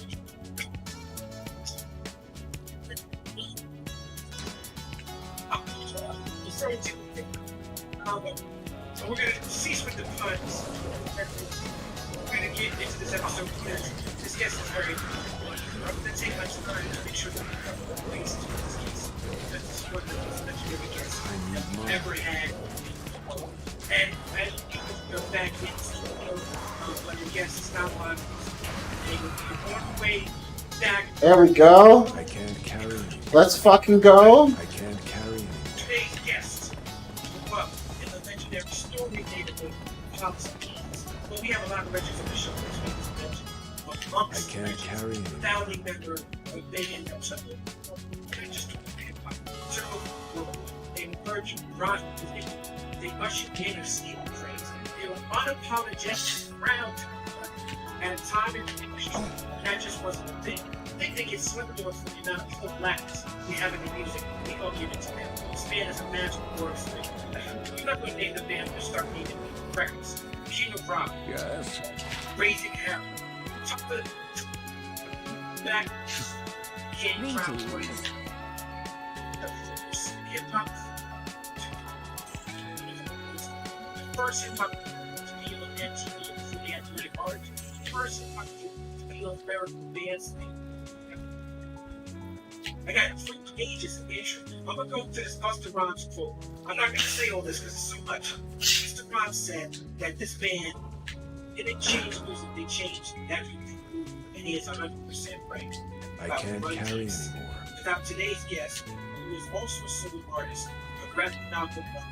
You know him as DMC. Devastating by nature. Down and straight Good evening. trap. What's up, DMC, ladies and gentlemen? Give it up to Darren. Greetings. It's a pleasure to be here, man. Oh man, thank you so much for embracing us. King is here, yo. Good evening. I was so nervous in coming on here Why was it nervous? because this is so good. This is like really good. Like I hate doing other podcasts. I think when I found you, I was just Wow. because the discussions Yeah, are very invigorating, important, and educating. thank you, brother. That's what You know, you and me from your role, the same. And so the same. So you remember the show, This Is Your Life? yes. Like, Yes. I'm inspired by that. Remember Guilt Note Like It Is? Yes. You see that in the Yeah. and you look in depth. Yes. That's what I try to do for hip hop. Yeah. With this show. Yep. Yep. 100%. Yes. So let me start off by saying, first of all, thank you for enacting every single thing. From Wu-Tang to Outkast to Tribe Called Quest to myself and Yasi Baby Blackstar come out together forever as our opening music. And every once in a while we dress the Adidas suits. We get the Adidas and we I come out. saw them. You saw that, okay. So I pictured that. Just to make sure you knew that we did that. Okay. You've been responsible for something my career highlights. Me, and Mixmaster Mike was legendary. Mixmaster Mike, you did not rap with we did him. For example, Yes. Yes. That was amazing. Yes. and another person career highlight, traded Roger and Rose to Bunch Rollers And rock them all. Soul Rappers. Yes. But that's like for me, it's like that's like if somebody That was an incredible night. that's like playing the game and then winning the game and they can play in the band with me or with them over to Rockstar. Yeah. That's like shit. You know, a huge fan of Guitar Hero and TJ Hero, and I'm so happy finally are shouting out the game. I said this, it only works if you in the means at the end of the game you get to perfectly good way. I mean, I'm not saying Mark episode of Guitar Hero the other day, and they come back and it's like this.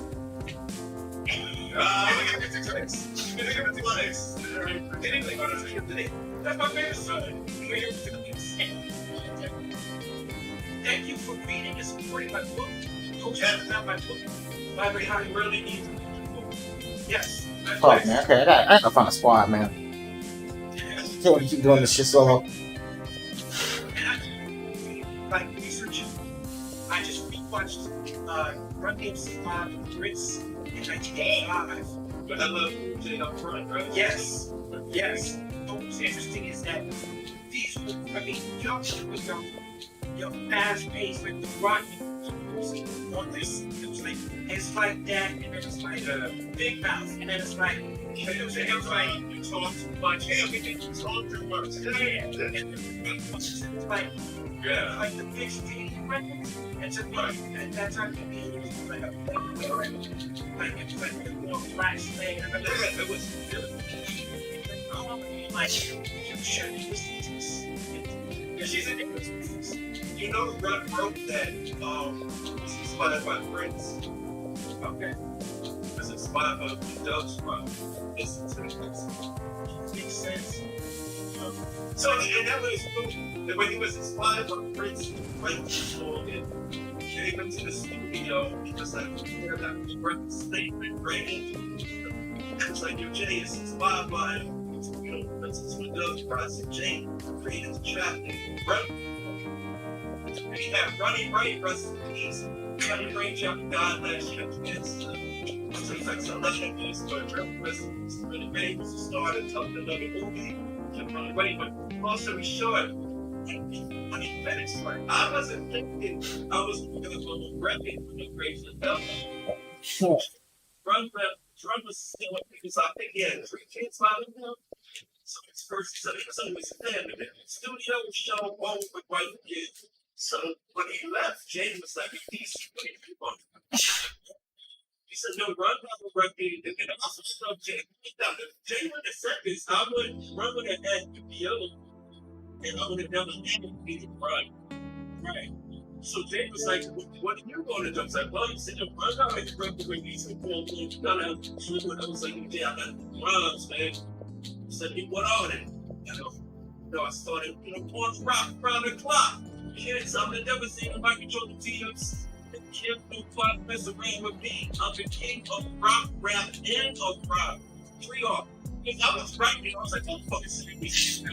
And you think of recordings. So my mind was, I was over just pretending, what way Christ, treacherous, another game to make that touch. But not just John Rhymes on 6, Jake's like, it's Kerber, he's around. And the whole run thing came from just improvisation stage. Voilà, j'invite tout le Et comment monde. tu fais pour les inviter Bah en fait c'est simple, ma recherche de groupe à chaque fois j'accepte les invites. En fait ça invite automatiquement. Ah t'as vu regarde il a mis Yo lui en bas à droite. Et là après quand je suis dans le groupe je peux faire inviter tout le monde à jouer et bon de toute façon les autres ils ont déjà rejoint là mais... Ouais. Ah, mais du coup, c'est parce que. J'allais dire, je crois que c'est un truc dans le jeu, mais non, parce que je l'ai cherché.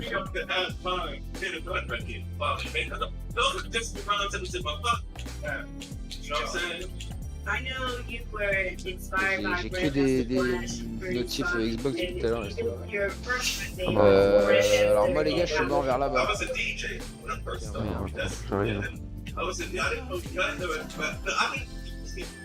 Mort tout au bout là. Tout au fond. Oh, attends, j'envoie les marteaux. Ah putain les marteaux, ça me fait plus bien entendre ce bruit mec. Putain de merde, mais ça faisait 15 ans que je l'avais pas entendu bordel. Ah oui, je te vois. Ah oui, mais ça c'est pareil. Hein. Ah putain les mecs, j'avais... Les paladins je crois que c'est les personnes que j'ai le plus fait. Les paladins. C'est ce que j'avais fait en dernier, mais j'avais bien aimé. J'avais la sorcière avant. Ah bon, on a tous commencé avec des sosos. On a tous commencé avec des sosos. Et tu pouvais respecter, je crois. Donc ça c'est pas mal. It wasn't. It's funny that you say it. But funny that you say that. I wasn't thinking of Rum. The only thing I liked about graphics and light came out. And the thing I liked about graphics and light was. Ouais, magnifique. Merci beaucoup. Like now, you're about that. So today. Ah oui, concentration, j'avais oublié. Ah ouais, concentration, c'est bien. C'est concentration là. Tu passes de 2 à 10K en seconde. En fait, moi je me rappelle, c'était F1, F2. F1 c'était concentration, F2 vigueur, je sais plus quoi. Tu comment c'était, ouais. Je téléportais avec clic droit, je faisais un marteau à chaque fois que je téléportais avec. Je tapais sur mage. Et voilà quoi, alors là par contre, tu roulais sur tout le jeu, mais n'importe où. Bah oui. T'as des trucs de l'armure, comment ça s'appelait cette armure où tu pouvais te téléporter là?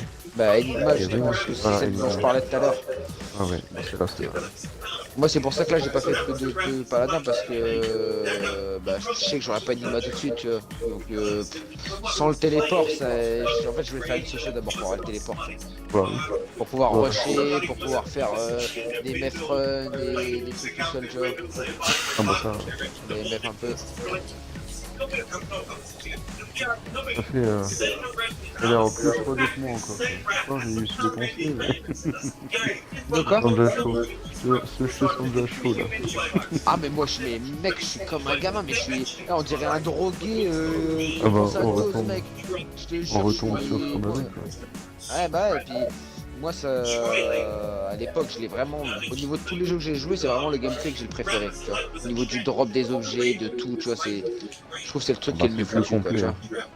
C'est plus complet. Et Ouais, il y a un avait fini pas ce jeu. besoin de s'embêter à comprendre vraiment. Le truc. Ouais, voilà. Un peu de chat, un peu de style, et c'est bon. Hein. Bon, fallait comprendre quand même, hein, parce que moi, gros, pour Bon. arriver à faire des runs en enfer et tout, ça m'a pris du temps quand même au début. Hein. J'étais un gamin encore. Bah, Je suis c'est mort, mais pareil. un milliard de fois avant de réussir à faire un seul run. Il Ah fait bah, pas de cadeau ce jeu-là, gros. un truc C'est pas, c'est pas choper. Diablo 3. Hein. Tu chopais la bonne arme, la bonne rune, avant d'avoir l'extension. Diablo 3, gros, tu peux mettre dans ce que tu veux. Bah, en fait, tu vas finir le jeu, quoi, voilà. C'est pas compliqué. Ah non, Diablo 2, si tu sais pas un minimum tes builds, tes trucs, le bon stuff et tout, t'as pas d'abord MF avec un autre perso, que t'as refait un autre perso, etc. C'est impossible de rouler sur le jeu, quoi. Tu vois. C'est ça que je kiffe dans ce jeu-là, justement. Il est dur, quoi. Tu vois. il faut de la patience. Ouais. Ah, bah j'avais un pala 96 moi à l'époque. C'était un peu nouveau. Ouais. Ah, faut de la patience, hein, parce que déjà 96 c'est pas ouf, j'ai des non, mais préférés 98 et tout, on mais. pas resté en plus. Hein. On pas resté. Non, à l'époque, non, ouais. J'ai Je sais pas si c'est moi, ouais, j'ai réussi à l'avoir. chopé la rune. J'ai la 9. Mais par contre, je comprends pas, c'est pas partagé du coup le but. Hein. Ah bah non, c'est comme avant, gros. C'est comme avant. Hein. C'est comme avant, c'est là on est Normalement, ils vont 8 dans la pas- partie, ils bah il y a un partagé, objet, c'est pour nous 8. Voilà. Ah bah tu cliques, t'as intérêt à voir le 5 de quoi. Ah, par contre, moi je te le dis, gros, dès que je vois un truc, voilà, je prends. Quoi. Parce que là, en fait, si moi je veux te le laisser à toi, c'est quelqu'un d'autre qui va le prendre. Gros. Donc, pour ce que tu vois, direct. C'est comme à l'ancienne, pareil. Sur tous les objets, gros. Dès que le boss il a plus de vie, on se rapproche. On fait notre échange après, y'a pas de soucis. Ouais, t'inquiète. Parce que je sais pas, les autres ils parlent pas là, mais. Non, c'est que des anglais ou quoi. On va gagner un niveau. Pour booster mes marques un peu plus. Je sais pas.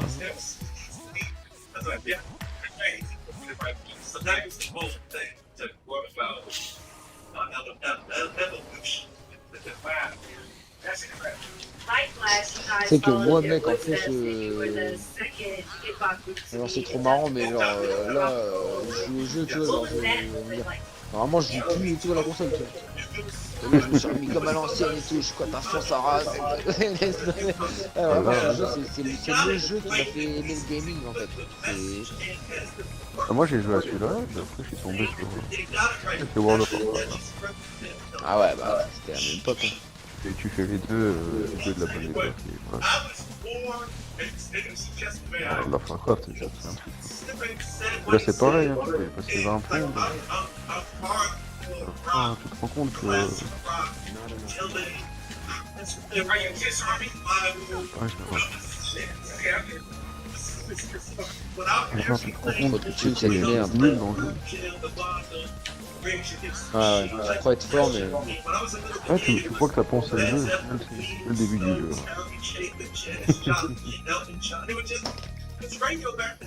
Allez.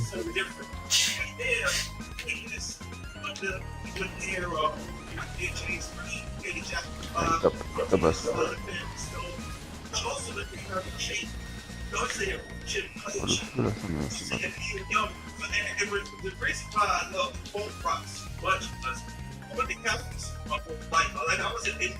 Ah putain, mais que de souvenirs, que de souvenirs!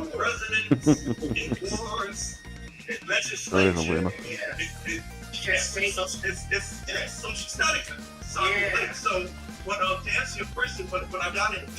Ah merde, là, je me suis fait des.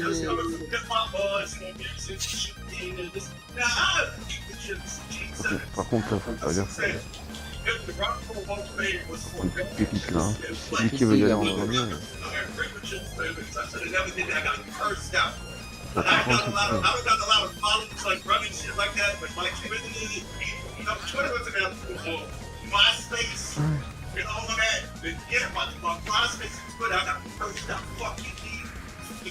like they hated on me, but then I had to explain myself. But when we got in, here's my big just Chevalier, this is absolutely. what I want.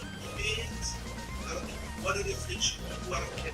Not only that you keep that low self-esteem, listen, my picture was just being considered worthy enough. Niquer mon absolu.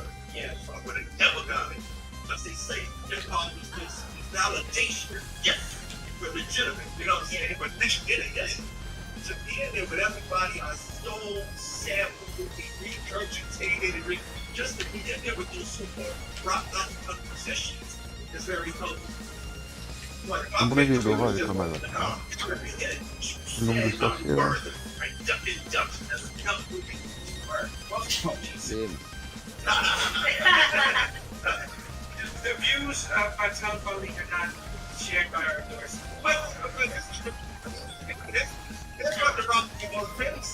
Il va falloir enlever les vaisseaux là.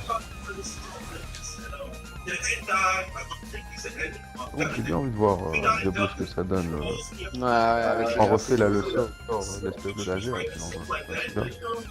Le nombre de fois que je suis mort sur ce laser. Ouais. La nouvelle de feu encore, c'est ça la... If you sell out the guard 3 nights in a row, that's ridiculous. You know, it's gonna be a music. Right. Like you say, you know, art is rock. Think we just rock is. We should have been a rock band. The name is the soul. Ouais, c'est marteau, c'est Rock band. You're separating. Now you hear the brain show a little bullshit game. Never yet. What the world will understand, because there's always a black and white debate, and what kills the black and white debate is this: you fall to the greatest white musicians in rock music. You put Clapton down, you see my boys, Steven Tyler, Curry down, you see Keith Richards, Mick Jagger down, and they will come tell you, the motherfuckers is influenced, all that around the about a great black blues art. Le grand vizir. Every time will tell your ass the blues is the roots, everything else is just. Oh putain, j'échappe tout au passage, bordel. Un vrai leacher, professionnel. Eh mec, je me ferais pas plaisir toute ma vie à ce jeu là, je te dis. Allez, j'étais trop gentil, je laissais. Non, faut choper. Et même des petits lags, des calages, des fois, ça joue.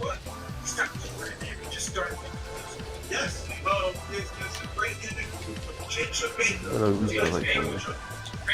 Ah mais y'a des mecs qui ont quitté là.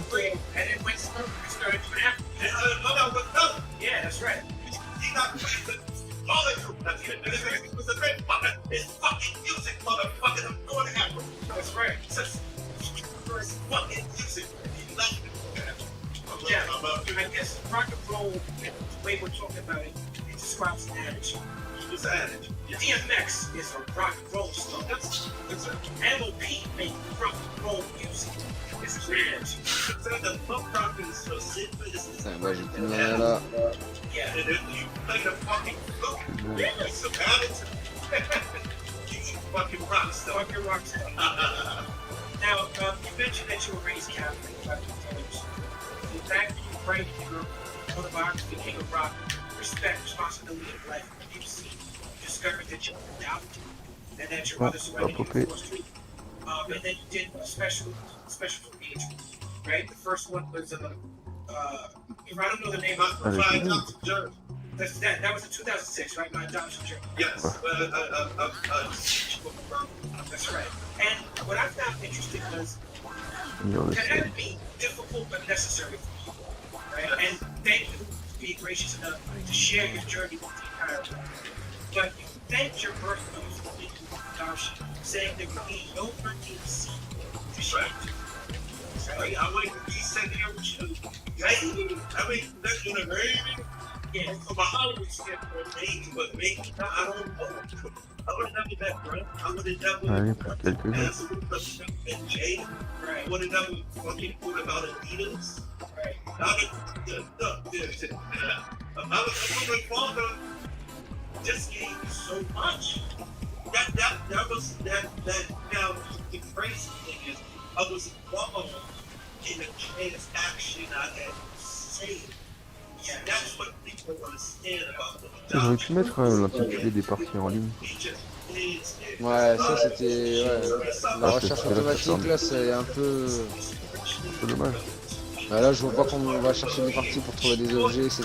Échanger. À moins que personne ne passe pas par l'accueil et par recherche de groupe. Ouais, bon, attends. Il y en a, ils ont mis. On doit faire ça à chaque fois. Ah ouais, j'ai vu, mais. Moi, j'ai capté que. En fait, ce qui était bien, c'est que tu pouvais faire ta partie, tu pouvais aller farmer pour l'instant, tu vois. Ah,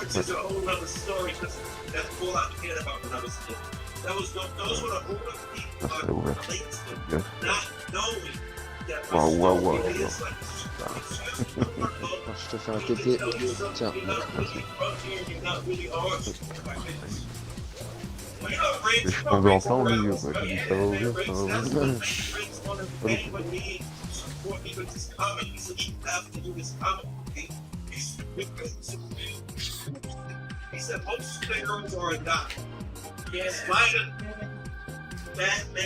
Ça y est, putain. Allez,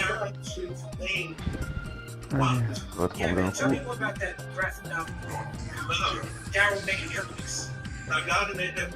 Je vais pas y aller, c'est ça? Regardez au milieu. Alright. Diablo. Oh my god.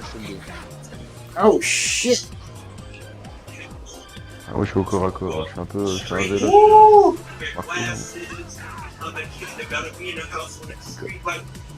Woo. This is traumatic for public school kids is taking my money. I gotta run home from school, change out my uniform, and put plain clothes on so I can fit in. Man, we're trying to survive in this universe. Ouais. So I had to find C'est limite que je le passe. safety, protection, how On peut aller au fil, quoi. relevance, and all of that. And I found that hip hop. So hip hop, the beats. I was like, oh shit. It's about war. Toujours un portail. My favorite comic books was war comic books because Stan Lee was brilliant. Rest in peace to Stan Lee. L'idée que j'ai pris son pognon. Flash, Green Lantern, Batman, Justice League. But Gotham, Ouais, c'est bien dit. this was fiction. Je suis mort. Stan Lee made those was in the room. So that's really in Oui. the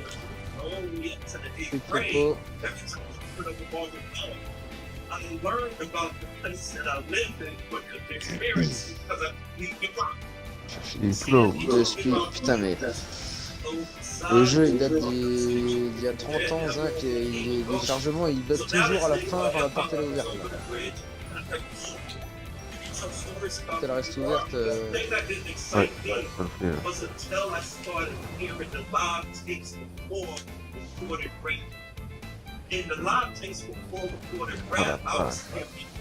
Ah merde, putain.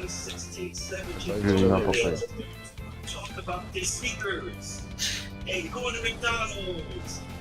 Prends le portail de Stus. Ok. Ah bon. Mignon. Woo.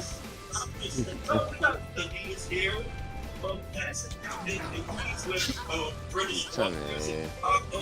Une séville, wesh. Non, ça se voit, il n'y a pas un que le mec qui a pensé le jeu qui est dans la partie comme avant. C'est le one shot. Non. Bon, attends, là, il est sorti il y a 2 jours.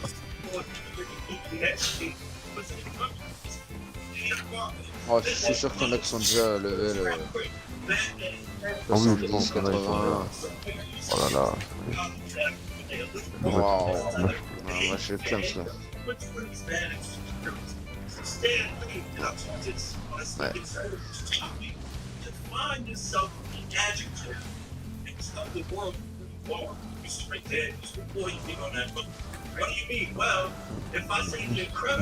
J'ai acheté les potions, ça sert à rien.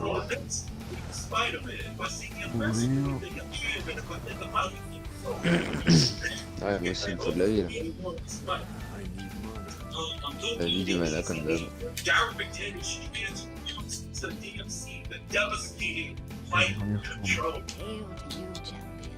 Non, ça va être un combat de longue haleine. Ouais. Très bien. C'est bien. Un sourion de la mort.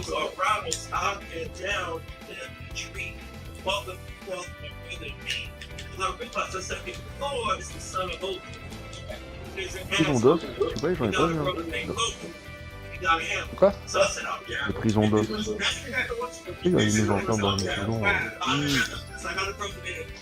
Ah, Ouais, si, c'est vrai. il y a une cage thoracique.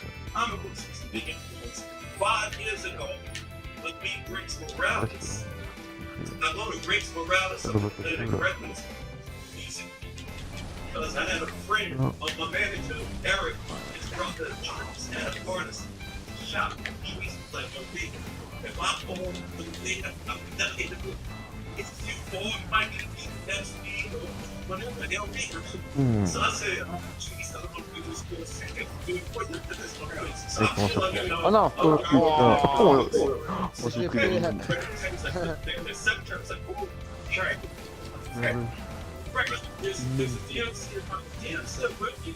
Ah voilà, on voulait le revoir. On l'a revu. Je l'ai vu bien de près. Hein. Le problème, c'est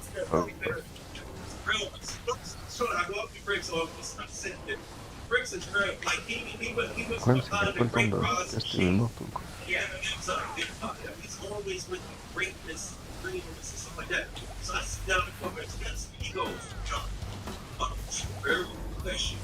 I get out of there now, I get course, he said, but he was like us, he says that it's like my super which is have still clothes, it's like he said, I'll never get to champs again, he said, what was the like? I was like, oh, well, I didn't treat him like a drunk puppy. It's like, you know, he said, 3 hours, just talk about him. Tell me that, what's going on? Non, God damn! Ouais, j'ai tout fait, donc, nickel, gros bah. je vais te dire ce que j'ai de boss. Jesus, man, they fucking grabbed up everything. Je préfère que ce soit toi que. I ain't getting an opportunity. Ah oui, non, mais. Christ. Partage, hein, moi. Tu sais, je sais pas. Dans un groupe, en général, voilà, on joue pas à 2 ou à 3. Ouais. Les autres, ils sont là pour faire le taf. On partage. Eh putain, j'ai plus dehors. C'est pas facile, hein. Ouais.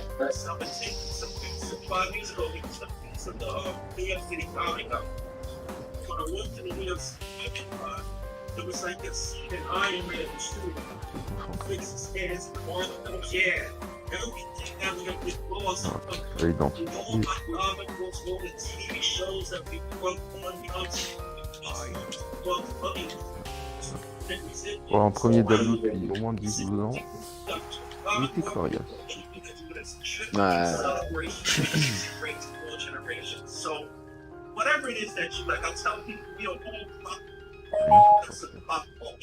you know, as I said before, you want some, you know, ribbons, flash, pads, full brush, but I'm also, you know, Bugs Bunny. I'm also the 1940s, wars, Je vais voir pour vérifier les électrons. the fun of that. So he said, he take all of that, and let's create a James universe. And then he said, yo, you can't use Star. I'm thinking. Not when it hip hop minds, and I'm thinking as a fan, we're gonna make this come. Et je crois qu'on pouvait changer sans faire tomber là. Ouais, mais j'ai jamais réussi à accepter, mec. La dernière fois, un mec qui m'a donné un objet, j'ai pas réussi à accepter. Ouais. Oui. C'est où là? Dans quelle là? C'est la suite là. Ouais. Oh, tu vas regarder la vidéo. Après je l'ai passé, mais pas maintenant.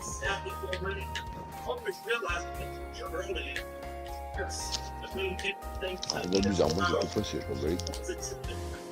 J'ai envie de voir si les gens se fêtent un peu. Ouais, c'est super belle. Ouais, ils sont pas mal. Franchement, c'est super bien. So as I did that, I'm going back into progress now, and still the extent. Du coup, t'as gardé la pierre, toi aussi. Ouais. Et puis, ce que ça donne encore. Non. Donc on allait faire chacun de son côté, ça. Ouais, mais ça fait plein de gemmes, je crois. Justement, Ça fait il faut que tu sois. plein de gemmes et une rune.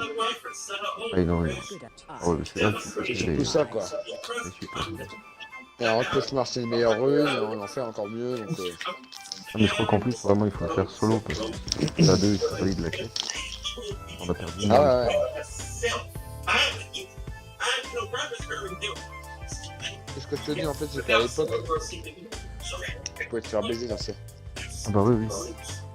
Ah non, mais c'est vrai que je m'en rappelle. À mon avis, ça doit être la même chose.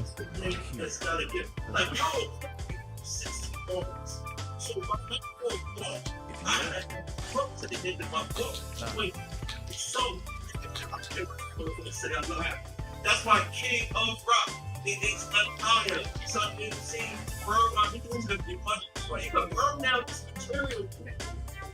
Stop rock. So turn me that motherfucker. I say I'm old. I'm looking at the L'arduc. Il est là, l'arduc. L'ancien.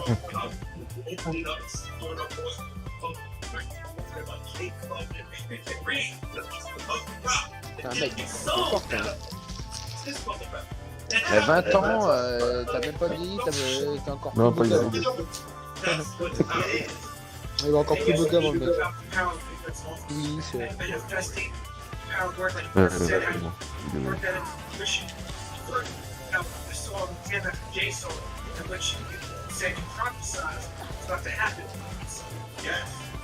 He right downstairs. Yeah.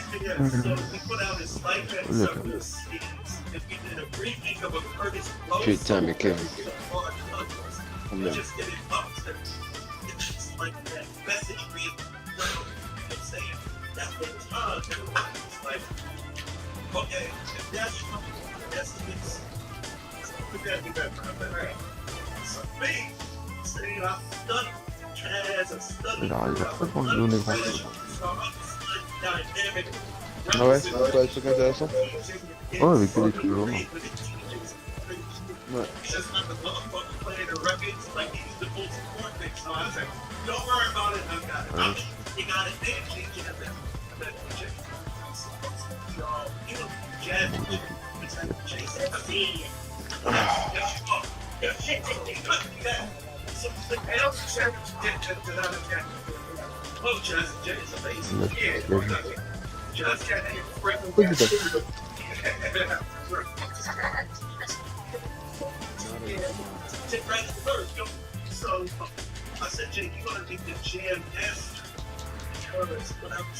Je laisse te refaire en popo. De quoi? Ouais, j'ai pas de popo. Je vais prendre les potions pour l'instant. Donc j'avoue que j'ai essayé même de prendre des petits objets de merde. En bleu là. Pardon.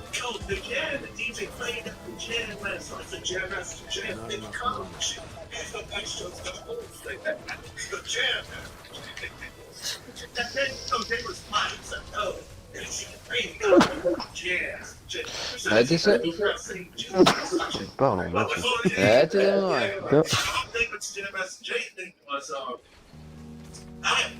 Petite tape. Ah non, c'est bon, j'ai fini. Ah non, ouais, je parlais pour moi. Putain, bah, j'aimerais bien savoir en finir. Je suis tellement faible Moi, là-dessus. j'ai continué du confinement. Je me suis ruiné la vie à cause de tout ça. Moi. Je continue et tout, nickel. Oh, j'aurais profité. Je sais que je dois arrêter. C'est bien, mais non, je. Oh, de toute façon, t'as pas la volonté, t'arrives pas. Ouais.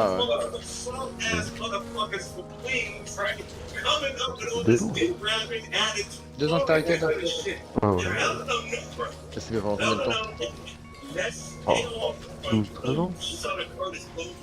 Ah ouais. Ouais. Pas forcément un énorme pubère, mais... C'est super quand même. C'est chiant, quoi. C'est chiant. Beaucoup de mal. T'as quel âge? 32, 33, pardon. Ah, c'est pas fou. Ouais. Ça fait 14 ans que je suis moi aussi. Ah ouais. Ah, en fait. Ouais, c'est passé, donc c'est faisable. Mais moi, j'avais l'avantage, j'avais le Luxembourg juste à côté, je payais les clubs beaucoup moins cher. Ouais. Ah bah après, moi je suis à côté de la Belgique. Hein. Je suis du Nord. Luxembourg, ouais, je suis du Nord. Et Luxembourg, il est pas si loin non plus. Et de toute façon, gros, moi j'ai un commerce en fait. J'ai un tabac. Ah oui, ah non, bah là, c'est compliqué. Ah bah ouais, je peux pas être en galère de club, tu sais ce que je veux dire, c'est impossible. C'est pas Ouais, oui, non, mais du coup, c'est sûr. je suis en galère de club, je descends, je vis au-dessus, je descends, je me cherche un paquet. C'est pas mal ça. Bon, du coup, C'est pas mal. sur de la gloire. Je veux pas dire que je vais pas en En acheter. plus, Ça, avant c'est de pas dire. reprendre le tabac, de reprendre l'affaire là, j'avais arrêté pendant 1 an et demi la clope. Donc moi qui dis que j'ai jamais réussi et tout, bah j'avais réussi, mais en fait bon, je fumais la clope électronique à côté. Et voilà, bon, autre chose aussi, mais là, tu vois, de quoi? Après, l'envie. Ah non, la clope elle m'avait dégoûté. Franchement, je fumais plus la clope. Je fumais la clope électronique la journée et le soir je fumais mes bails, tu vois. Mais quand j'ai repris mon tabac, je sais pas en fait. J'ai refumé direct, je me suis dit c'est mort en fait. J'ai mis dans mon tabac, mec. J'ai vendu du tabac, j'ai pissé tabac, chié tabac, dormir tabac. Cracher tabac. Ah ouais. Non, mais. Oh non, mais là-dessus, moi, je suis assez content. On finit avec ça. Après, Moi, j'en finis avec ça, franchement, ça. C'est vraiment de... Je pense que je serais vraiment heureux en mon habituel. Ça restera pas tout, mais une grosse partie du problème. Ah, ma petite Mala, comment tu vas? Attends. Quand on se parlait, j'étais gamin, hein. J'ai grandi maintenant. C'est plus vieux. J'aime bien les femmes mûres. Puis c'est quoi le truc? J'avais même pas regardé la quête. Je me rappelle même plus. Non, je parle. Moi, je suis en ville là. Ben là, c'est dans les potions là. En fait, ça remonte à tellement longtemps, mec, et les trucs, je m'en rappelle plus en pensant à un truc et tout. Chaque pixel te ramène à des... Ouais, bah oui. Ouais, c'est pour ça que... la dernière fois que j'ai vu ça, bah, c'était voilà, j'étais un gamin. Par contre, j'ai le souvenir des... Tu sais, les 2-3 boss là, ils sont au sommet du truc. Là, ils piquaient là. Les anciens, ouais, putain, alors là, J'arrive jamais. Les anciens, alors moi, je suis un gros connard, à chaque fois, je rejoins des parties, et quand je le disais en français, je disais, ouais, je dois faire les anciens. C'est écrit avec un E. Ouais, bah, et il y avait un T en fait, et je sais pas, du coup j'ai dit ancien. Un peu plus tard, j'ai lu le truc français, tu vois. Je dis, tiens, je vais quand même regarder. Donc, tac, une petite TP. Ah non, j'ai pas pris de potion. Là, je te l'envoie. Vas-y, il est là. Potion, je peux en prendre 16 là. Hors de règlement. Ça t'intéresse? Non, prends-le-moi. Ouais, ça m'intéresse vraiment. Et moi, tu sais que là, j'ai 0 stuff là. Tu sais que là, j'ai une armure ma classée du renard. Plus 7 un globe sacré. Un globe sacré plus 3 chaleurs. Les deux à fait les deux, alors je sais pas du tout. Écoute, je te laisse venir à côté de moi, je la fais tomber par terre. Tu m'as fait un TP? Ouais. Un peu avant. Petit pied, t'as des petits pieds? Ouais. Non mais t'as des petits pieds toi? Non. J'ai trouvé des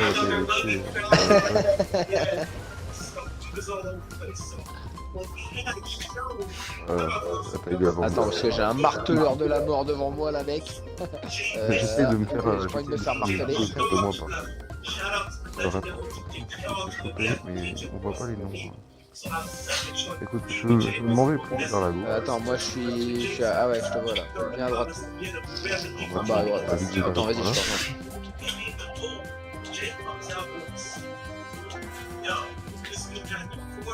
Ouais, là, je vais faire tomber l'arbre. Armurier, non. T'as chopé, c'est bon? Ouais, c'est bon. Ils sont tous arrivés au moment où j'explore. Ah, mais c'est toujours pareil. C'est tous les mêmes, c'est les mêmes mecs en fait, on a tous grandi, on se rejoint soi. Tu sais que le gars, s'il lâche un Tu sais, caca on doré, continue à on jouer comme avant et tout, tu vois, genre c'est pareil, on retrouve le même jeu, tu vois, on fait les mêmes trucs. Ah, réellement, le jeu, il est fait pour les anciens, il est pas fait pour les nouveaux. Ah, mais moi je kiffe, c'est pour ça que je fais les gros là, je suis content de ce qu'ils ont fait. Allez, laisse-moi cette tarte de cours de guerre, mec. Il est pouli, quitte de là. J'ai un bâton. Catapulte.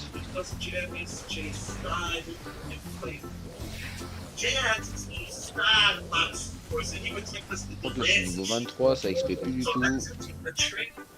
Je suis au niveau 25. Au 27. Hein? Moi je suis 27. Oh, tu dois prendre plus d'XP que moi là. Je sais pas si je décalage, ouais. Je sais pas combien. Ah si, parce que enfin, je me rappelle que entre le niveau 20 et 25, putain, c'était la merde, gros. J'étais obligé de faire les co-level, des trucs comme ça. Putain, mais attends, et lui, je l'ai saigné lui. Attends, c'est comment il s'appelait celui-là? On l'a niqué en plus? Quoi? Eldritch, là. Ouais. Bah, tu sais, je me rappelle, j'allais dans les hautes glaces et je descendais, je sais plus, j'allais quelque part là, dans le coin pour le niquer, ça prenait 2 secondes. Et on niquait les 2 boss, on niquait ici, lui, et en bas aussi. Ah, Ah, je sais plus, ouais, c'est les deux qui. oh ouais, putain, ah ouais, il était réfléchi. Les deux meneurs là. Merde, Ça c'était le truc, mais cadeau, quand t'allais dans une partie avec 8 joueurs, t'avais rien à faire, t'allais dans les hautes glaces, tu tapais les 2 boss. Ok. En 2 spi. Alors on est 8, mais je sais pas où sont les autres. Parce que là on est. Ouais, j'avoue là.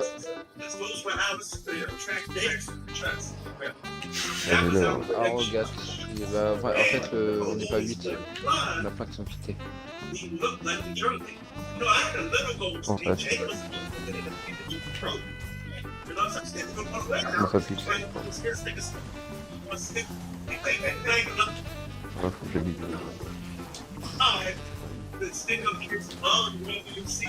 Oh, faut que j'aille réparer. Attends, je vais venir avec toi, moi. Faut que j'identifie mon truc.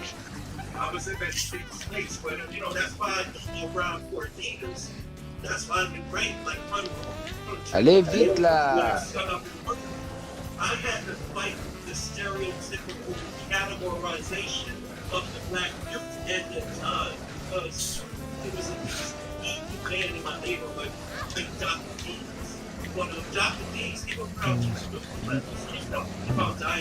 Faut réparer, c'est différent. L'arduc là en bas à droite. Ok. Complètement le problème. Ça à la fois je vais la prendre celui-là, mais c'est un bizarre, plus de bouclier d'énergie, plus 6 au point de vie, maintenant mana, résistance poison, plus 6, dégâts, niveau 26. On fait un portail, tu pourras rien. Oh.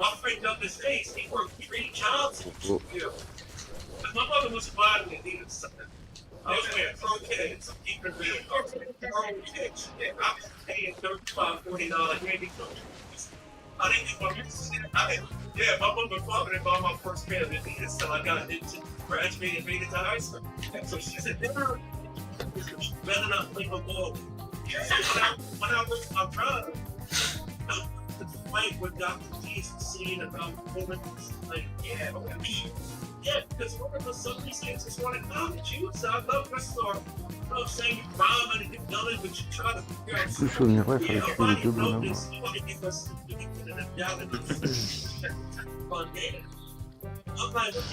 Ouais.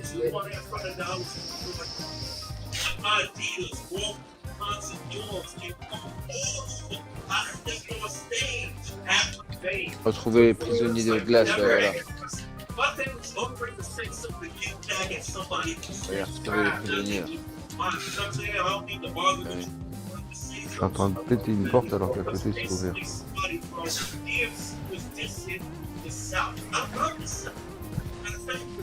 C'est quoi déjà ici? Ah là, Abaddon. C'est quoi déjà Abaddon? Je vais y aller là. Ah bah non.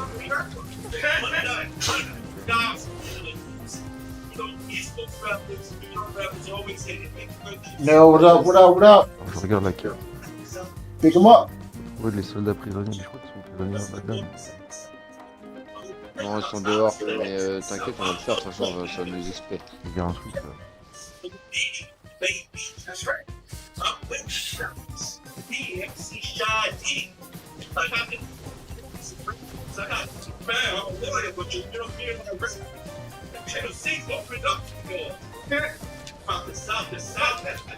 On a capité.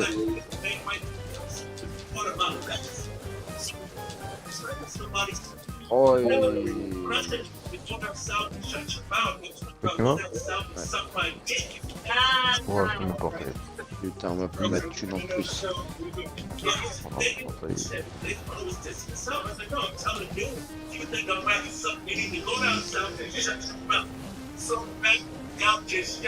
Oui, il y a les qualités, mais c'est à la gueule.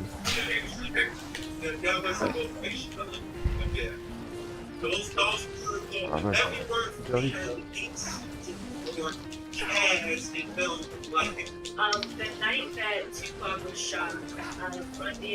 Putain, mais il casse les couilles, pourquoi ça rentre pas tout seul là? The night Tupac was shot, Run DMC was supposed to meet up in he wanted to sign you guys to bring people together, but you guys made it to the car with JD. Ah, il y a une espèce de boss là, il est... J'ai pas eu.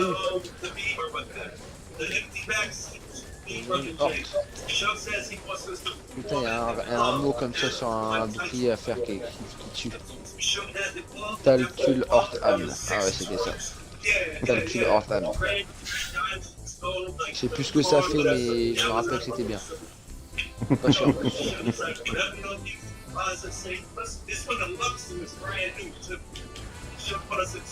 Eh putain!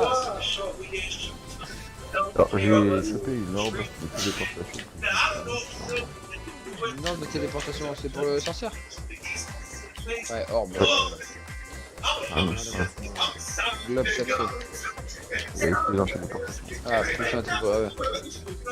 En général, c'est bien parce que tu peux pas prendre le sort, mais tu peux pas la dire. Ouais.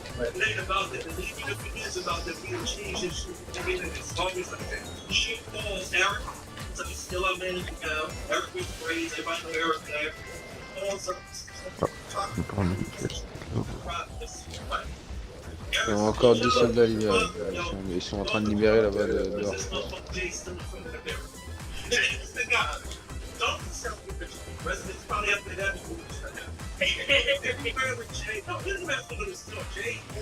Oh putain, il m'a encore niqué. Sérieux, Ah ouais, il a le truc, il a le truc du barbare là de...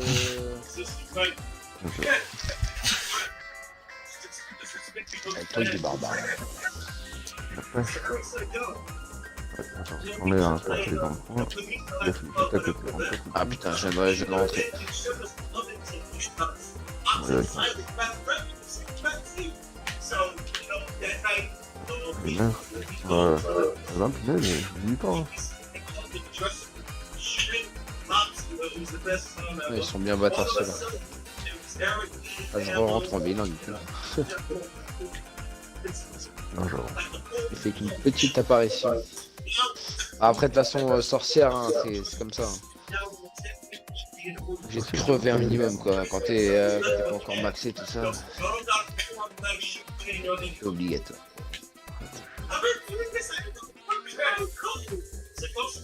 Ah, mais Kane, pourquoi tu es tout là-bas, mec? Mais bon, Oh, on est sur 3 bonhommes. Et puis tout. Venir de game. Ah, ajout de chasse, ça, j'avais oublié ça.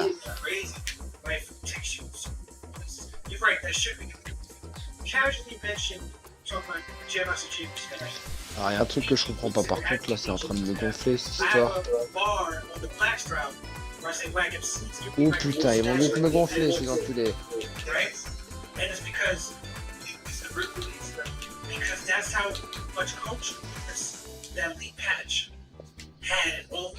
All right.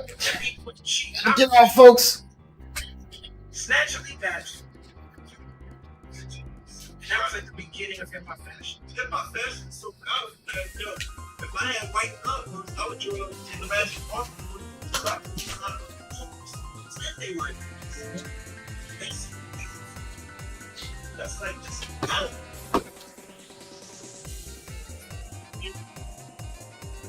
All right, guys. We are done for today. Thanks for tuning in. Thanks for hanging out. If you're watching on Twitch, Facebook, or YouTube, or even Twitter, please give us a like, follow, or sub. See you guys later. Thanks for tuning in. Be good. Stay home.